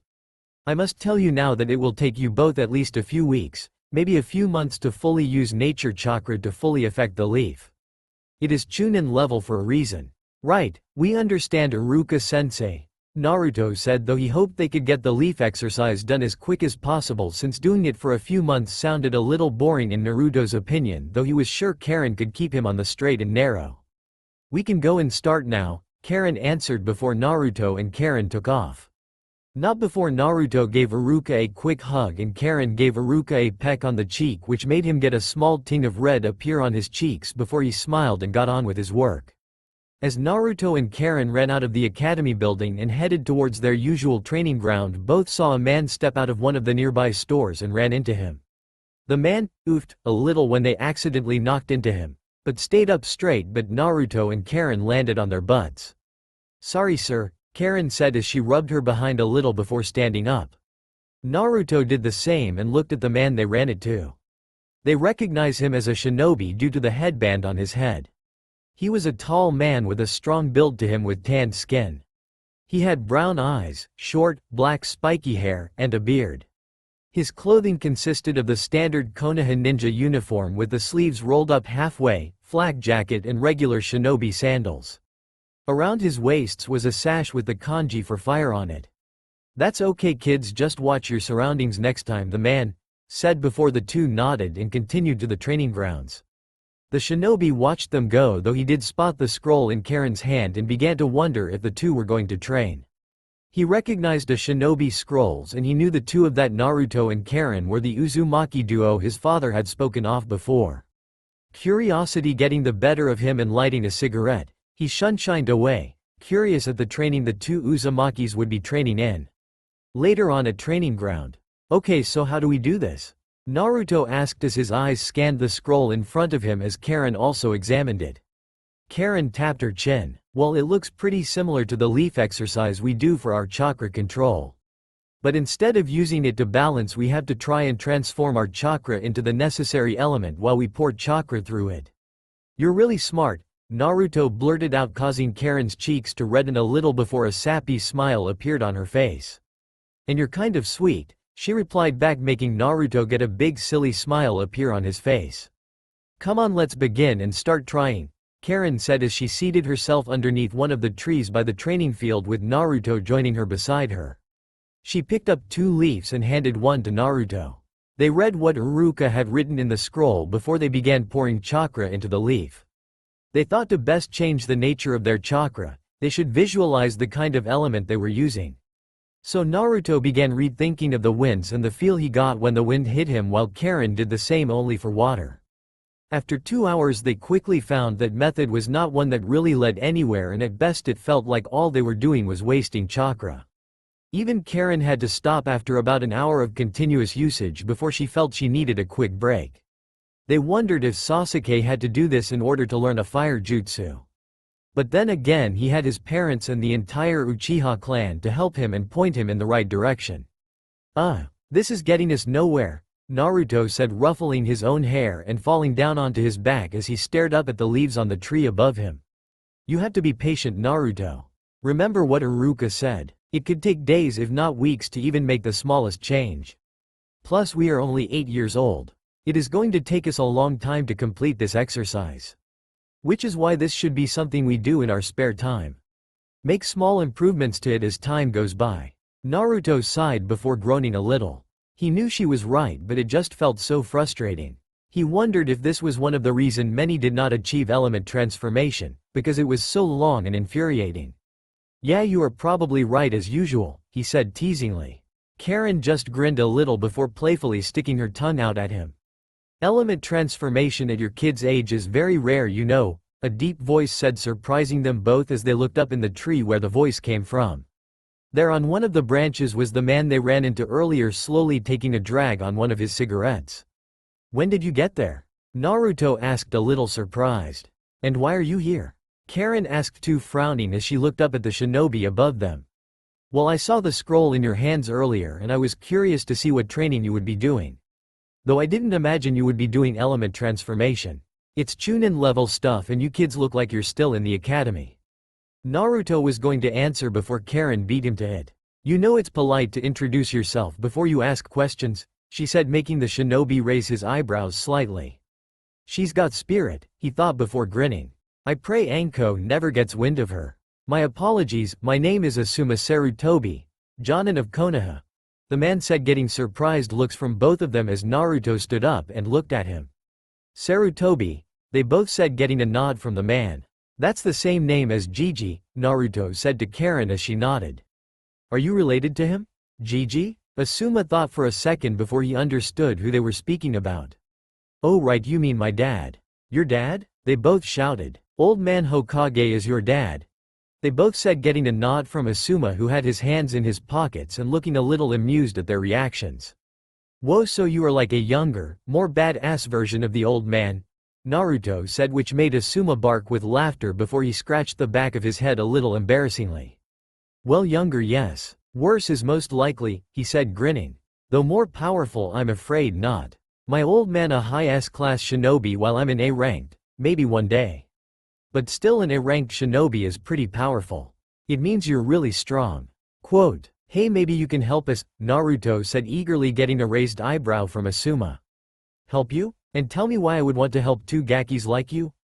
Asuma said curiously. Karen huffed at being called Gaki while Naruto crossed his arms. You being here means you don't have anything better to do with your time, he said, getting another surprised look from Asuma. Plus, would it not be your duty as a leaf shinobi to help the next generation? Smug little brat, Asuma thought before he grinned. He had to admit the two kids had spirit and seemed to know how to talk in order to get what they wanted. He shrugged his shoulder before blowing smoke out of his mouth. Alright, why not? I don't have anything to do today. Plus you two seem to have piqued my interest. Both grinned, knowing they were getting a Jonin to help. It could only make them improve by having one of the strongest in the village helping them. So you are a water element, he said, looking at Karen, which she nodded to before he looked at Naruto in surprise. And your wind, that is surprising considering until now I was the only other person in the village who had a wind affinity. Really? Naruto asked excitedly again. This day was getting better and better, and with Asuma helping them it could only get better.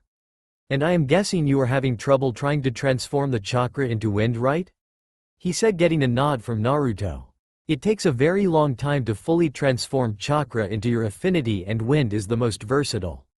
Known for cutting and maiming those it comes into contact with. When you try to transform the chakra, try and picture your chakra splitting in two and then rubbing the two halves against each other.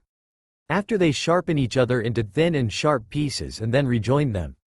Thin and sharp. Sort of like a blade then? Naruto said with Asuma nodding. Yeah, that's a good way of putting it, he said before turning towards Karen. For water, thinking of your chakra as a pool of water and then swirling it around like a whirlpool. But it has to keep in motion. I guess that makes sense, Karen mentioned before the two Uzumakis went back to trying to transform their chakra in their affinity. They stayed that way for the rest of the day, with Asuma taking his place back on sitting on the tree's branch. Neither managed to make any changes, but when they put their chakra into the leaf they could feel a difference from before. They told Asuma and he told them it was a good sign. It meant they were on the right track. They finished it just before it got dark before Asuma escorted them back home with another fruitful day of training completed. 3 months later. Come on Karen-chan, we are going to be late, Naruto shouted from the front door as he patiently waited for Karen to finish getting ready. Just 1 minute please, I'm nearly done, she said back as she tied her hair into a ponytail with a purple-colored scrunch. Today was the first day of returning to the academy for Naruto, but for Karen it was her first day ever and she wanted it to be perfect. She had spent the last few days worrying that people would not like her, but Naruto had quickly calmed her down and simply told her she would make plenty of new friends. Plus she already had him and Sasuke with her, so that fact alone made her feel better.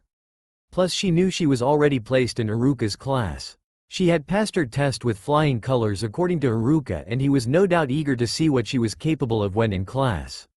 Iruka pretty much had high hopes for the two Uzumakis since Karen was a breath of fresh air and incredibly smart, while Naruto had made a huge turn around and was a lot more focused and patient these days.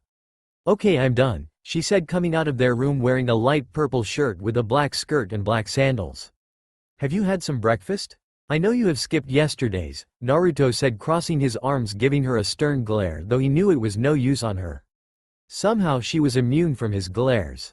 Yes, I had some toast earlier, she said, waving her hand and rolling her eyes while Naruto raised an eyebrow before shrugging.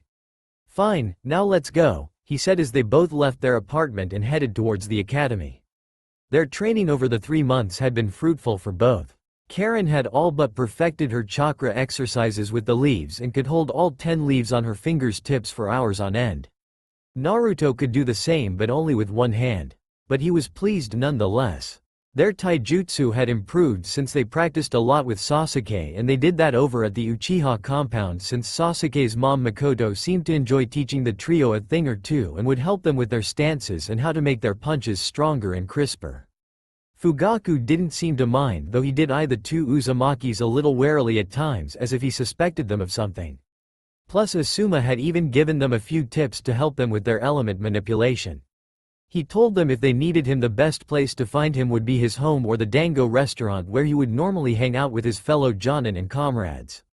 While they did attempt to go there once, they quickly fled when they saw some purple-haired lady who looked like she was in the middle of torturing some guy with a senbon in his mouth with a giant snake.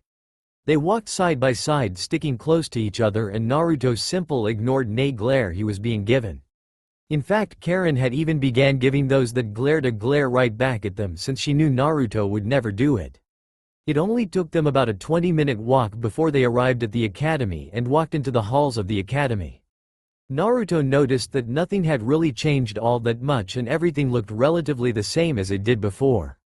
The only thing different about would be those attending. Ah, here we are, Karen said, pointing towards a sign that said 2B. They slid open the door and walked into the classroom that they would be attending for the next 4 years. First thing they noticed was that most were already here and Iruka was sitting at the front with another instructor. Naruto did not recognize him but figured he must have just been new this year. Good morning Naruto, Karen, Iruka answered. There are plenty of spaces so feel free to take whichever seat you want. They both nodded and began looking around until they spotted Sasuke sitting by himself in the middle of the left side. Seeing the two empty seats by him, they went up the steps and took their seats by Sasuke, who smiled and gave them both a small wave before they fell into a comfortable silence. They both began looking around the room. They were both aware that a lot of the heirs from different clans were joining them this year and tried to pinpoint which they thought they were. It did not take them long to notice the first. He had choppy and spiky brown hair with black eyes and had red fang marks on his cheeks. He was playing with a small puppy in front of him. Both knew from the dog that he had to have been an Inuzuka, the clan that teamed up with dogs. Then there was another obvious one. He was a plump boy with red swirl patterns on his cheeks with auburn-colored hair and was eating a bag of chips. If they had to guess, he would have had to have been an Akamichi. There were a few others he was unsure of, but they both knew straight away when they spotted a girl in the top row that had dark blue hair and pale skin. Her eyes were completely white and they recognized it as the dujutsu known as the Byakugan, meaning the girl must have been a Hyuga. As they sat down and waited for the class to start, they heard the loud sound footsteps rushing towards the classroom that drew everyone's attention. It sounds like a stampede, they all thought, though Naruto and Karen both noticed Sasuke went a little pale. The door flung open and charging through was a horde of girls, all wearing an assortment of kimonos. At the head of the group of girls were two in particular that were scowling at each other. One had bright pink hair with a red bow in it and was wearing a dark blue kimono. She had milky-colored skin and had jade-green eyes. The other had platinum blonde hair that went to her shoulders and was wearing a light pink kimono. She too had milky white skin but had pale pupil-less blue eyes. "I got here first," both yelled out before putting heads and starting some kind of argument. Everyone just stared at them in disbelief while a kid with pineapple-shaped hairstyle covered his ears, muttering something about girls being troublesome. Watching the girls bicker with each other, Iruka sighed before shouting with his big head jutsu, "Girls, shut up and take your seats." Being a little blown away, they all began looking around the room before all pairs of eyes zeroed in on Sasuke. "Sasuke-kun," they all shouted, making him groan. They were about to go over to him before noticing the seats beside him were already taken. All theirs then went to Naruto and Karen, who had raised eyebrows and began glaring at them. "Get out of those seats. We are sitting next to Sasuke-kun," the pink-haired girl shouted, causing a loud "yeah" to back her up. Everyone in the room began rubbing the inside of theirs ear. The girl's voice was way too high-pitched. No one said anything before Karen eyed the girl. "Shut the hell up, Pinky. There are plenty of seats around here. Or is your butt so fat it won't be able to fit?" It caused the room to break into chuckles while the pink-haired girl looked like she was about to explode. Though she looked like she was about to march over toward Karen, Iruka reminded them that there were other seats. The girls all scowled at the two Uzumakis, who rolled their eyes at the great start to their first day. As the girls went to sit down, Naruto looked over to Sasuke. "What the hell was that about?" he whispered. Sasuke shrugged. "I don't know. A few weeks ago they just all started following me and kept asking for dates. I said no, but they would not leave me alone. I told my mom and she started laughing. I don't know what to do with them." Both nodded in sympathy. Iruka had warned them something like this might occur during the academy. "Yep, Sasuke has a bad case of the fangirls," both thought before they paid attention to the front as Iruka began sounding off the register. "Okay, welcome to everyone. Before we begin, I will call your name on the register. Just answer when your name is called." Shino Aburame, the boy sat at the back next to the Hyuga girl wearing the giant jacket, answered a quiet, "Here." Choji Akamichi, "Here," the boy with the chip said, confirming Naruto's suspicions.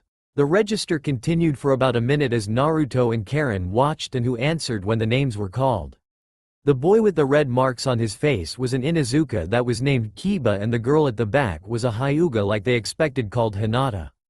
The platinum blonde girl was Ino Yamanaka, the heiress of the Yamanaka clan. Though both Naruto and Karen both thought she seemed a little spoiled and bratty. The other girl was a civilian girl known as Sakura Haruno, but both recognized the last name.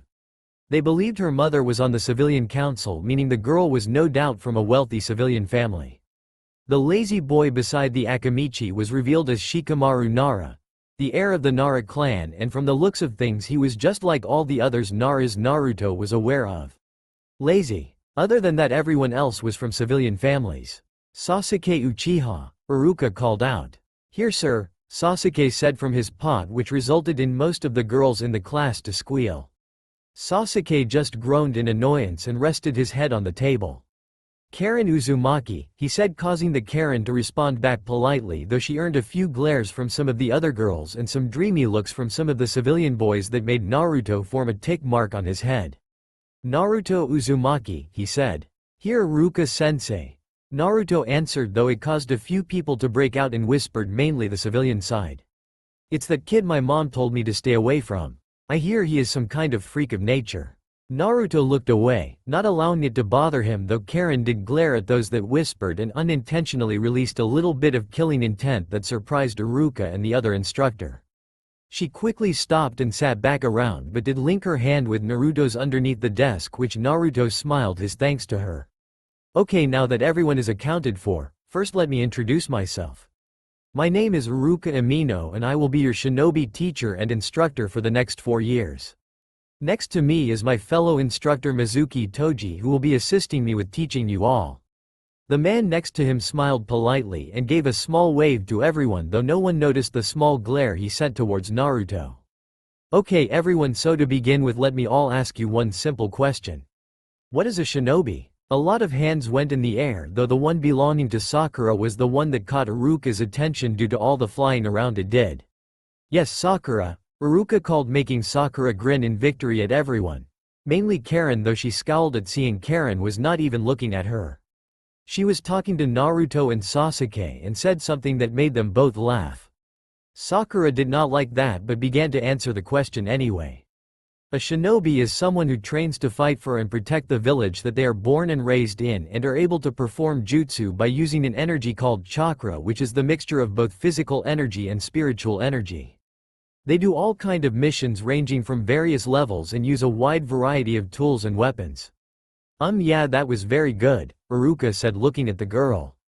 All he needed was a short answer, but he guessed that would suffice. Sakura grinned smugly to herself and looked over to Sasuke, who she hoped had been watching, but frowned when she saw he was talking to Karen again. "That was well put, Sakura. A great answer, but now here is my next question. Can you all tell me what 3 things all shinobi need to have to be a great shinobi?" The 3 friends perked up at the question. They perked up because Makoto had explained to them this very thing just a few days ago.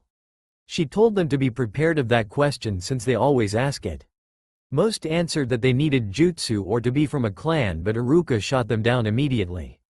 Though eventually he saw that Naruto, Karen and Sasuke all put their hands up at the same time. "Yes, you 3, he asked as each began to give one of the answers. "A love for the village and willingness to protect it," Naruto answered. "Have a mind that will not yield and dedication to hard work," Karen then answered. "And finally a strong mind and body," Sasuke finished off. Iruka looked on impressed at the 3, as was some of the other kids. Mainly the clan kids, since they began to remember their parents telling them something similar. Though if Naruto had to hazard a guess, the Nara boy Shikamaru already knew but was too lazy to answer. "Very good, perfect answer," he commended. "It looks like we have a pretty great batch this year, Mizuki," he said to his fellow instructor, who nodded. "Yes, it certainly looks that way," Mizuki answered back, but inside was not happy that Naruto seemed to be rather intelligent and looked like he had friends. It made making the boy uncomfortable during the next 4 years more challenging. The next few hours were introducing the students to the academy and testing them on what they already knew. Just like Naruto had thought, the clan children were ahead by a lot when it came to clan techniques and history about the village, since they had their entire clan to help them and give them pointers. Though he began to see what all their personalities were like, as was Karen and Sasuke, simply by observing them in class. Kiba was hothead, who acted like Naruto had before he got things together. Ino was self-obsessed. Choji was a glutton. Shikamaru was lazy. Hinata was shy, and Shino just kept to himself and answered when spoken to. When it came to seeing what everyone was like when it came to their kunai throwing, thanks to their practicing over the last 6 months, Naruto had scored 7 out of 10 while Karen had gotten 6 out of 10.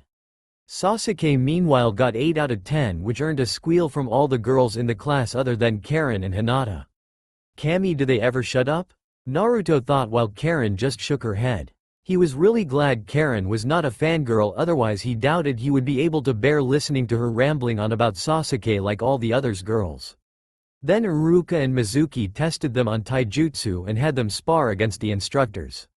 Sasuke and Karen both sparred with Iruka and showed they fairly proficient in it, more so than most due to having sparred almost every day when they trained. It impressed a lot of people, including some of the guys, as Kiba could be seen eyeing Karen as if he found something he approved of in her. Though they all admitted having to watch the fangirls attempt to fight in kimonos was very humorous since they could barely move and they kept falling over due to the clothing getting in the way. Iruka had quickly scolded them all for not wearing appropriate shinobi clothing and told them they had best wear more appropriately tomorrow. Naruto though struggled a little. Mainly because Mizuki was being way too rough and was easily fighting a level where Naruto could not quite keep up, and by the smirk on Mizuki's face, it made Naruto think that he was doing it on purpose. Better luck next time, Naruto, Mizuki said with sweet voice, though Naruto could hear the hint of malice in it and walked back to the others. Naruto, what was that? You are normally better than that, Karen asked with Sasuke listening in as well since he had the same thought. It was Mizuki-sensei. With everyone he just stood there and dodged and take hit with his palm, but with me he actually started fighting back and he was grinning the entire time. You think he might have wanted to hurt you? Karen seethed since she did not like to see one of their supposed instructors being different with Naruto while treated everyone else nicely. I will be fine, Karen-chan. If anything more like that happens I can talk with Iruka-sensei. I am sure you will keep an eye on Mizuki. After the small testing spar session they went back into the classroom where Iruka and Mizuki continued on with their talk on what it means to be a shinobi and what the village will expect from them until the bell rang signaling it was time for lunch to start. As everyone paired off and left to have their lunches, Sakura, Ino and the fangirls all made a beeline and shouted, "Sasuke, come have lunch with us." Though they all blinked when they saw Sasuke had already left and was long gone, fully intending to eat his lunch with his two friends. With the trio, Naruto, Sasuke and Karen all sat in one of the far parts of the academy and sat underneath one of the big trees that decorated the place. Since it was a very warm day they thought it would be nice to enjoy their lunch under the shade of the tree. All three had a bento box in front of them, two which Karen had happily made for herself and Naruto, while Sasuke the one Makoto had made him. Thanks for the lunch, Karen-chan, he said grinning as he was about to eat his rice with curry sauce with bits of chicken and beef mixed into it. You're welcome. Just remember that it is your turn tomorrow, she said, reminding him. As the three were about to begin eating they noticed that a little ways off the two they recognized as Hinata and Shino were sat together a little ways off. Naruto looked at his two friends who looked thoughtful for a moment before they both shrugged. Grinning, Naruto called out to them. Hinata, Shino, come over and eat with us, he called out, waving his hand, gaining their attention. They saw the two look at each other and noticed the girl go a little red before the two got up and joined them. Shino sat beside Sasuke while Hinata plopped down beside Karen. Thank you for inviting us over, Uzumaki-san, Shino said in a very monotone voice. Yes, thank you, Hinata added as she poked her two index fingers together. The trio guessed she was a little shy. That's okay. We wanted to make some more friends and we saw you both sitting on your own, so we thought we could get to each other better over lunch. Plus please just called me Naruto. My father did say to try and interact more with people and this would be a good chance to do so, Shino said. And I shall, Naruto-san. Your dad is the head of the Aburame clan, right? Karen asked as he nodded. I think I have seen him around in the village. They are the clan that have jutsu skills and interact with insect, right? Naruto asked with Shino nodding. Yes, that is correct, though most tend to avoid us due to many disliking insect. It causes many to look down at us and in odd ways, he said as some beetle crawled out of his jacket and on the edge of his fingertips for all to see. He was expecting everyone to freak out or run away, but instead he actually found his usual stoic self surprised when he saw everyone lean in, including Karen and Hinata, and looked at the beetles. They're so cool. And they have very pretty colors, Karen said as Hinata nodded from her spot. The beetles then flew up and landed on palm of Karen's hand as she looked at them carefully. You do not mind bugs? Shino asked, getting everyone heads shaking. I think they're pretty cool. You can learn a lot from insects and some are even useful in healing methods like draining out poisons. They can be very useful if people actually gave them a chance. Everyone could see Shino's shoulders ease a little. No doubt he was somewhat relieved and happy that he was with people that looked past the insect and actually appreciated what his family did for a living. And you are from the Hyuga clan, right? Karen said to Hinata, who nodded.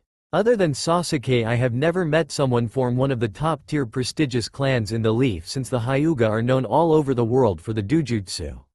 Yes, that's right. I am the current heiress of the clan and I live with my father and little sister. They all wondered where her mom was, but they felt it was best not to answer. So you two know each other outside of school? Both nodded. Our mothers would sometimes arrange play dates when we were younger. We have known each other since we were 4. Plus my father and Hinata's father were in the same class and genin team together. So their friendship has carried. Would I presume it's the same with the three of you? Shino asked. Sasuke answered. Naruto and Karen lived together while I met them 3 months ago and trained with them when I could spare the time from the clan. Why you live together? Hinata asked the two. What about your parents? Are you two siblings? Oh no, we are not sibling, but we do come from the same clan. Both our parents are dead, so it's just us. But we live together since we are distantly related and to keep each other company. Plus Karen-chan is my best friend.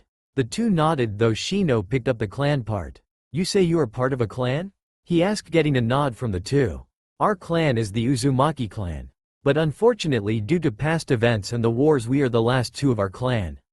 The Uzumakis were wiped out and scattered across the land. There might be more out there, but we are the only two that we know of. Oh, I am sorry to hear that, Hinata said, but they both waved it off. It's fine, but it won't matter because one day we'll restore the Uzumaki clan and bring it back to greatness. That's our goal. An admirable goal, Shino added, with Hinata and Sasuke nodding as well. The trio, along with their two new friends, began talking about what sort of things they had been doing before they joined the academy and what they had planned for future training sessions outside the academy. From a distance, Sakura, Ino and the other fangirls were ranging at seeing Karen and Hinata with Sasuke. Those hussies are trying to put the moves on our Sasuke-kun, Sakura said as many of the others nodded. Let's go over there and teach them a lesson, many of them said and were agreeing. Sakura nodded. They looked like they were about to march over before the bell signaling lunch was over rang out. They panned back and they saw that already the group of 5 were making their way back inside. The girls fumed a little more before they huffed and began to walk back inside, glaring at Karen and Hinata from behind. End of the day. The rest of the time in the academy was the same as the morning. It was getting the new students used to the new curriculum and told them what they could expect to happen in the future and what they should set as their goals during the academy. Though Naruto had already heard in the year before, he listened intently again since he did not want to miss anything this time. Iruka was happy to see Naruto and Karen had widened their friendship circle when he saw Hinata and Shino walking in with them. Though he did groaned when the fangirls all came in and fought for seats to be near Sasuke. Though they tried to move Hinata and Shino, who sat behind the trio this time, and another verbal beating that Karen gave Sakura, they relented. Once the day had ended, Naruto, Karen, and Sasuke walked out together and waved goodbye to Hinata and Shino, who were collected by their parents. Shino looked just like his father, while Hinata's father was a stoic-looking man wearing formal white robes and long brown hair. Sasuke, a voice called before Sasuke felt himself being lifted up and snuggled into the chest of his mother. How was your first day? She asked. It was fine, Mom. Now please put me down, he grumbled, to which she did, though she never lost that playful smile on her face. She looked around and saw a lot of the girls look at Sasuke and was inwardly laughing. I hope all your girlfriends were not too rough on you today, she teased, making him blush. They're not my girlfriends, he said, making her laugh before she turned to Naruto and Karen. She smiled and pecked them both on the forehead, something she had begun to do every time she saw them. The two Uzumakis had quickly grown on her and invited them over a lot of the time to have dinner with them. Though they never saw Sasuke's older brother Itachi and they rarely saw Fugaku. So a lot of the time it was just the 4 of them, and Makoto loved that Naruto and Karen enjoyed her cooking. Will you both be joining us tonight? She asked, but the two shook their heads. It's my turn to cook tonight and I promised Naruto I would make him some ramen, she said as Naruto grinned and nodded. Very well, you just let me know when you want dinner round ours and you will be more than welcome to. Okay, thanks Makoto-san, both said as they hugged the Uchiha matriarch, waved goodbye to Sasuke before they made their way home. Days later, the next few days at the academy were slow going, but eventually things began to pick up and gain the interest of the Uzumaki duo. Even though a lot of what they covered in class they had already studied up on during their time in the library and from the books they took home, they knew it was handy to review over these types of things. Karen was quickly becoming the smartest in the class, which grated on Sakura's nerves immensely since she did not enjoy being second smartest. Every time she tried to outdo Karen, the redhead would do or say something that would top it. And Naruto felt good knowing that he was actually one of the kids that were ahead in the class. That was all thanks to Karen's help and Iruka's instruction throughout the time off. I felt good knowing he was actually making progress. He could feel it, though out of the boys he had a feeling it was Shikamaru who was the smartest. The boy may have been the laziest person he had ever met, but the boy's eyes told him a different story. His eyes when open always looked calculative, as if they were continuously on the move and taking in everything in front and around him. He suspected there was much more to Shikamaru than meets the eye. The duo along with Sasuke, Hinata and Shino quickly became an instant friendship group to the point where they would always eat their lunches together and even hang out and train together a little once the day was over. Though that only further infuriated the fangirls who after first day finally wore clothes that an actual shinobi would wear, although many had to raise an eyebrow at the vibrant color they had on. Sakura in bright red while Ino was in bright purple. Most just shrugged it off, and Iruka knew this was most likely the best he was going to get.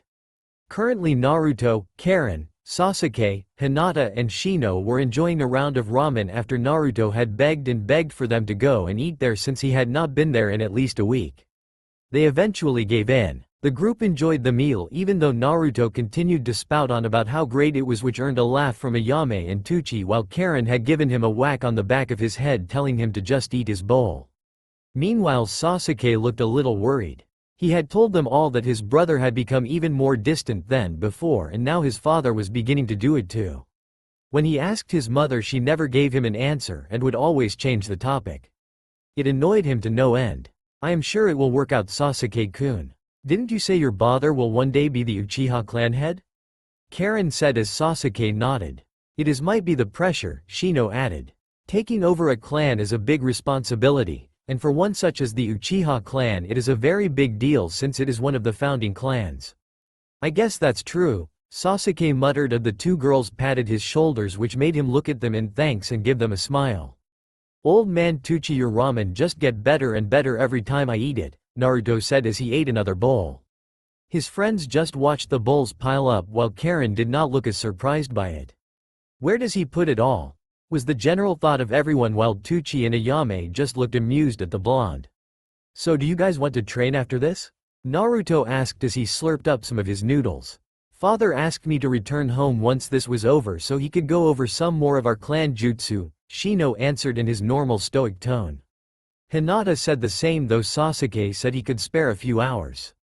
After the group separated with Shino and Hinata returning home, the trio went to their normal training ground.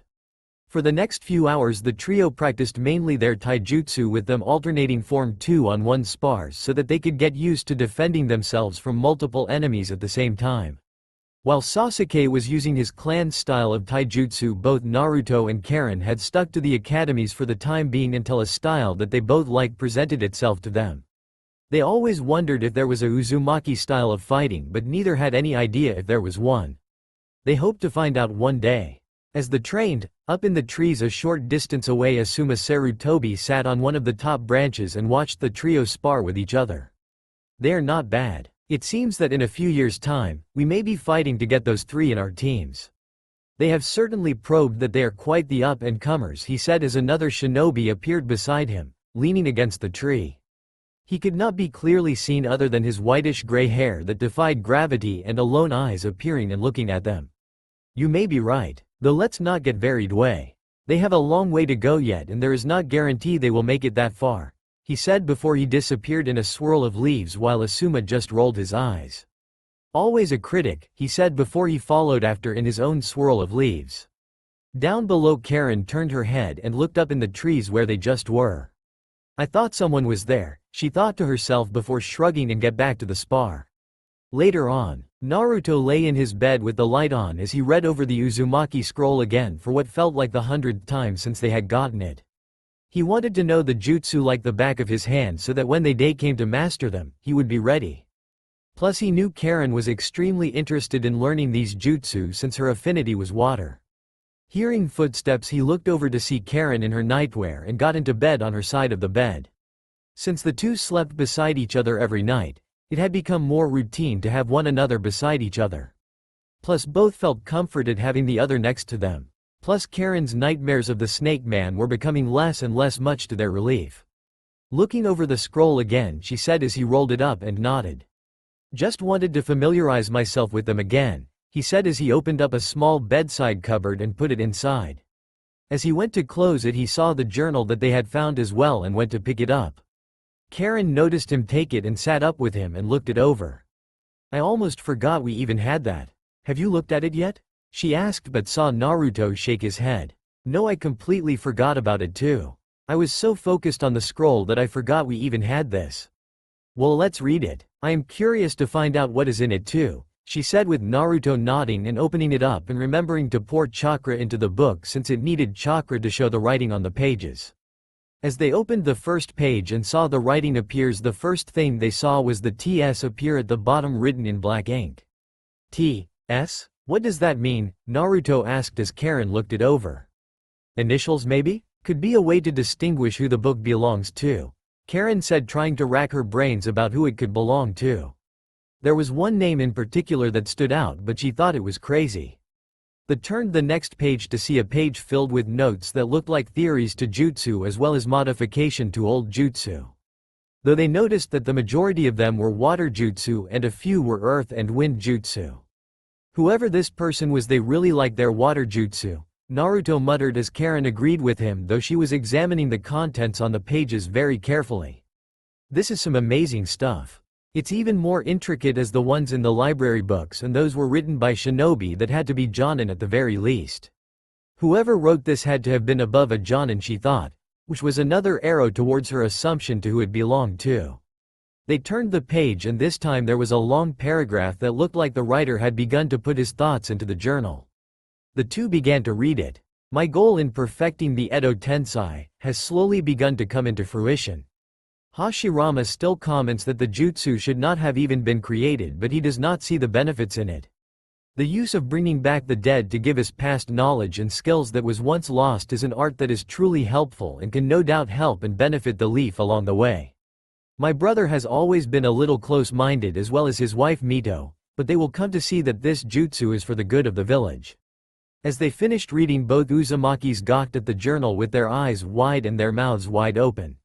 Both looked gobsmacked, and what they read and the name of whose journal it was began to flash at them. No way, they both thought. It couldn't be. They quickly turned the pages back to the page with the initials and looked at the TS again.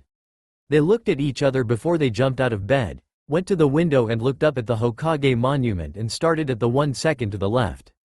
The second Hokage, Tobirama Senju. That's who the journal belonged to, Naruto said, still in shock.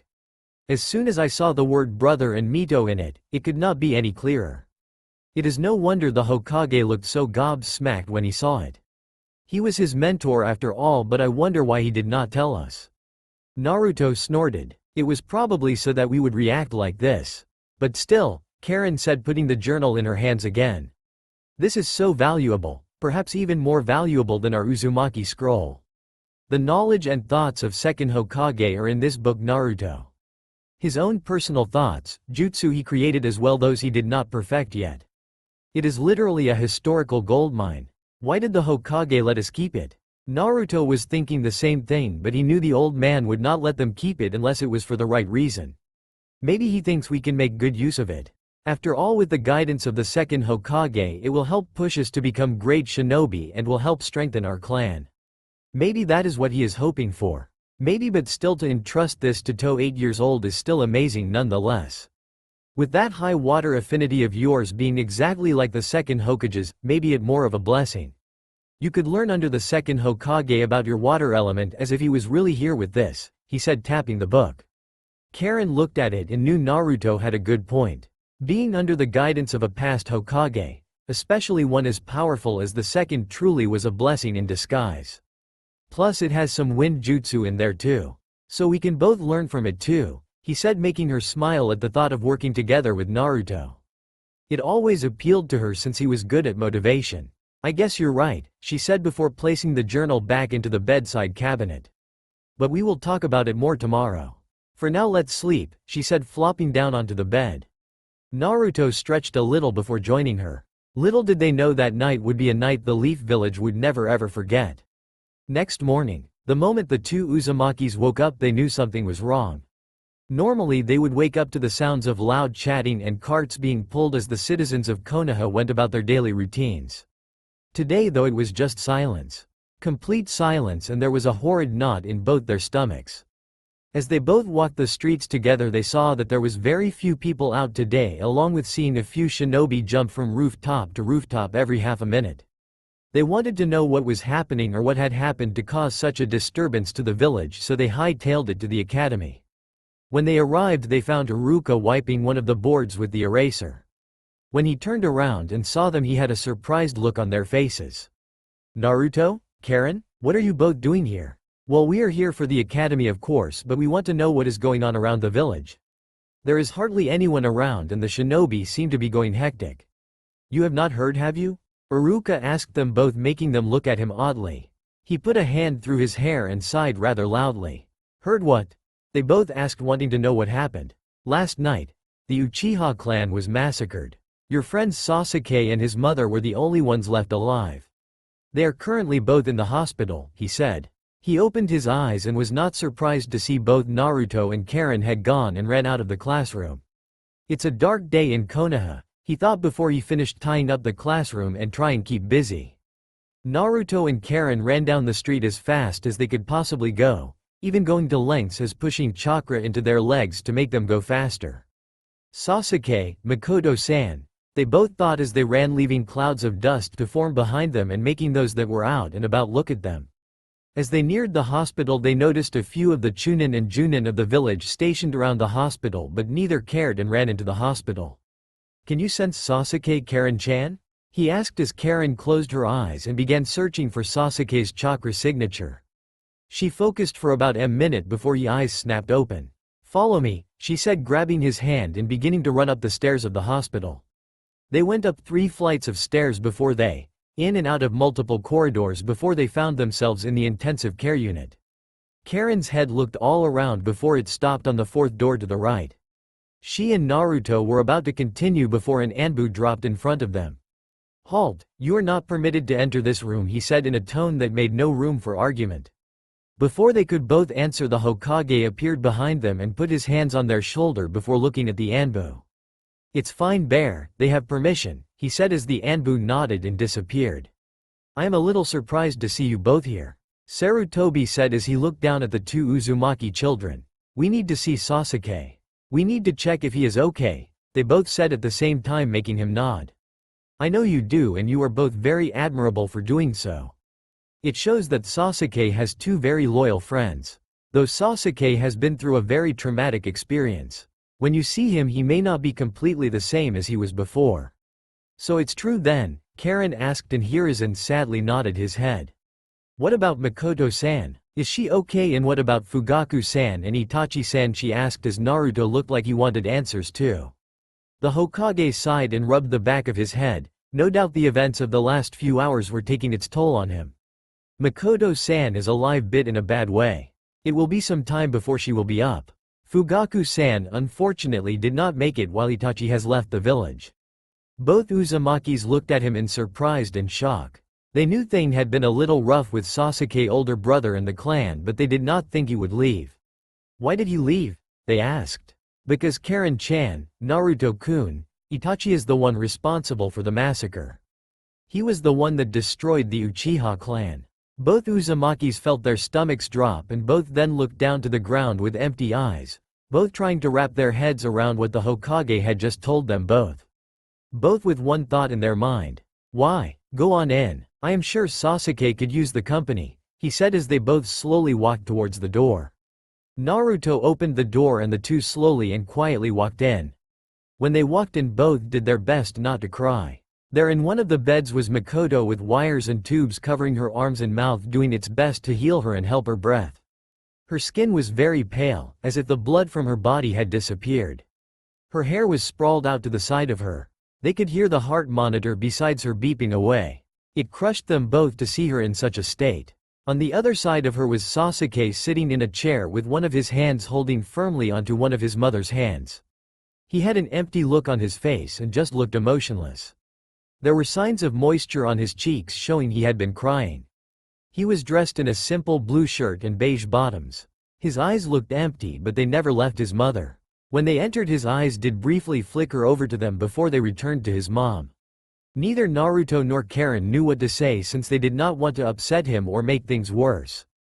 They could not imagine the pain Sasuke was going through, having lost his clan, his father, his mother in the hospital in such a condition, and his older brother committed treason and turning traitor.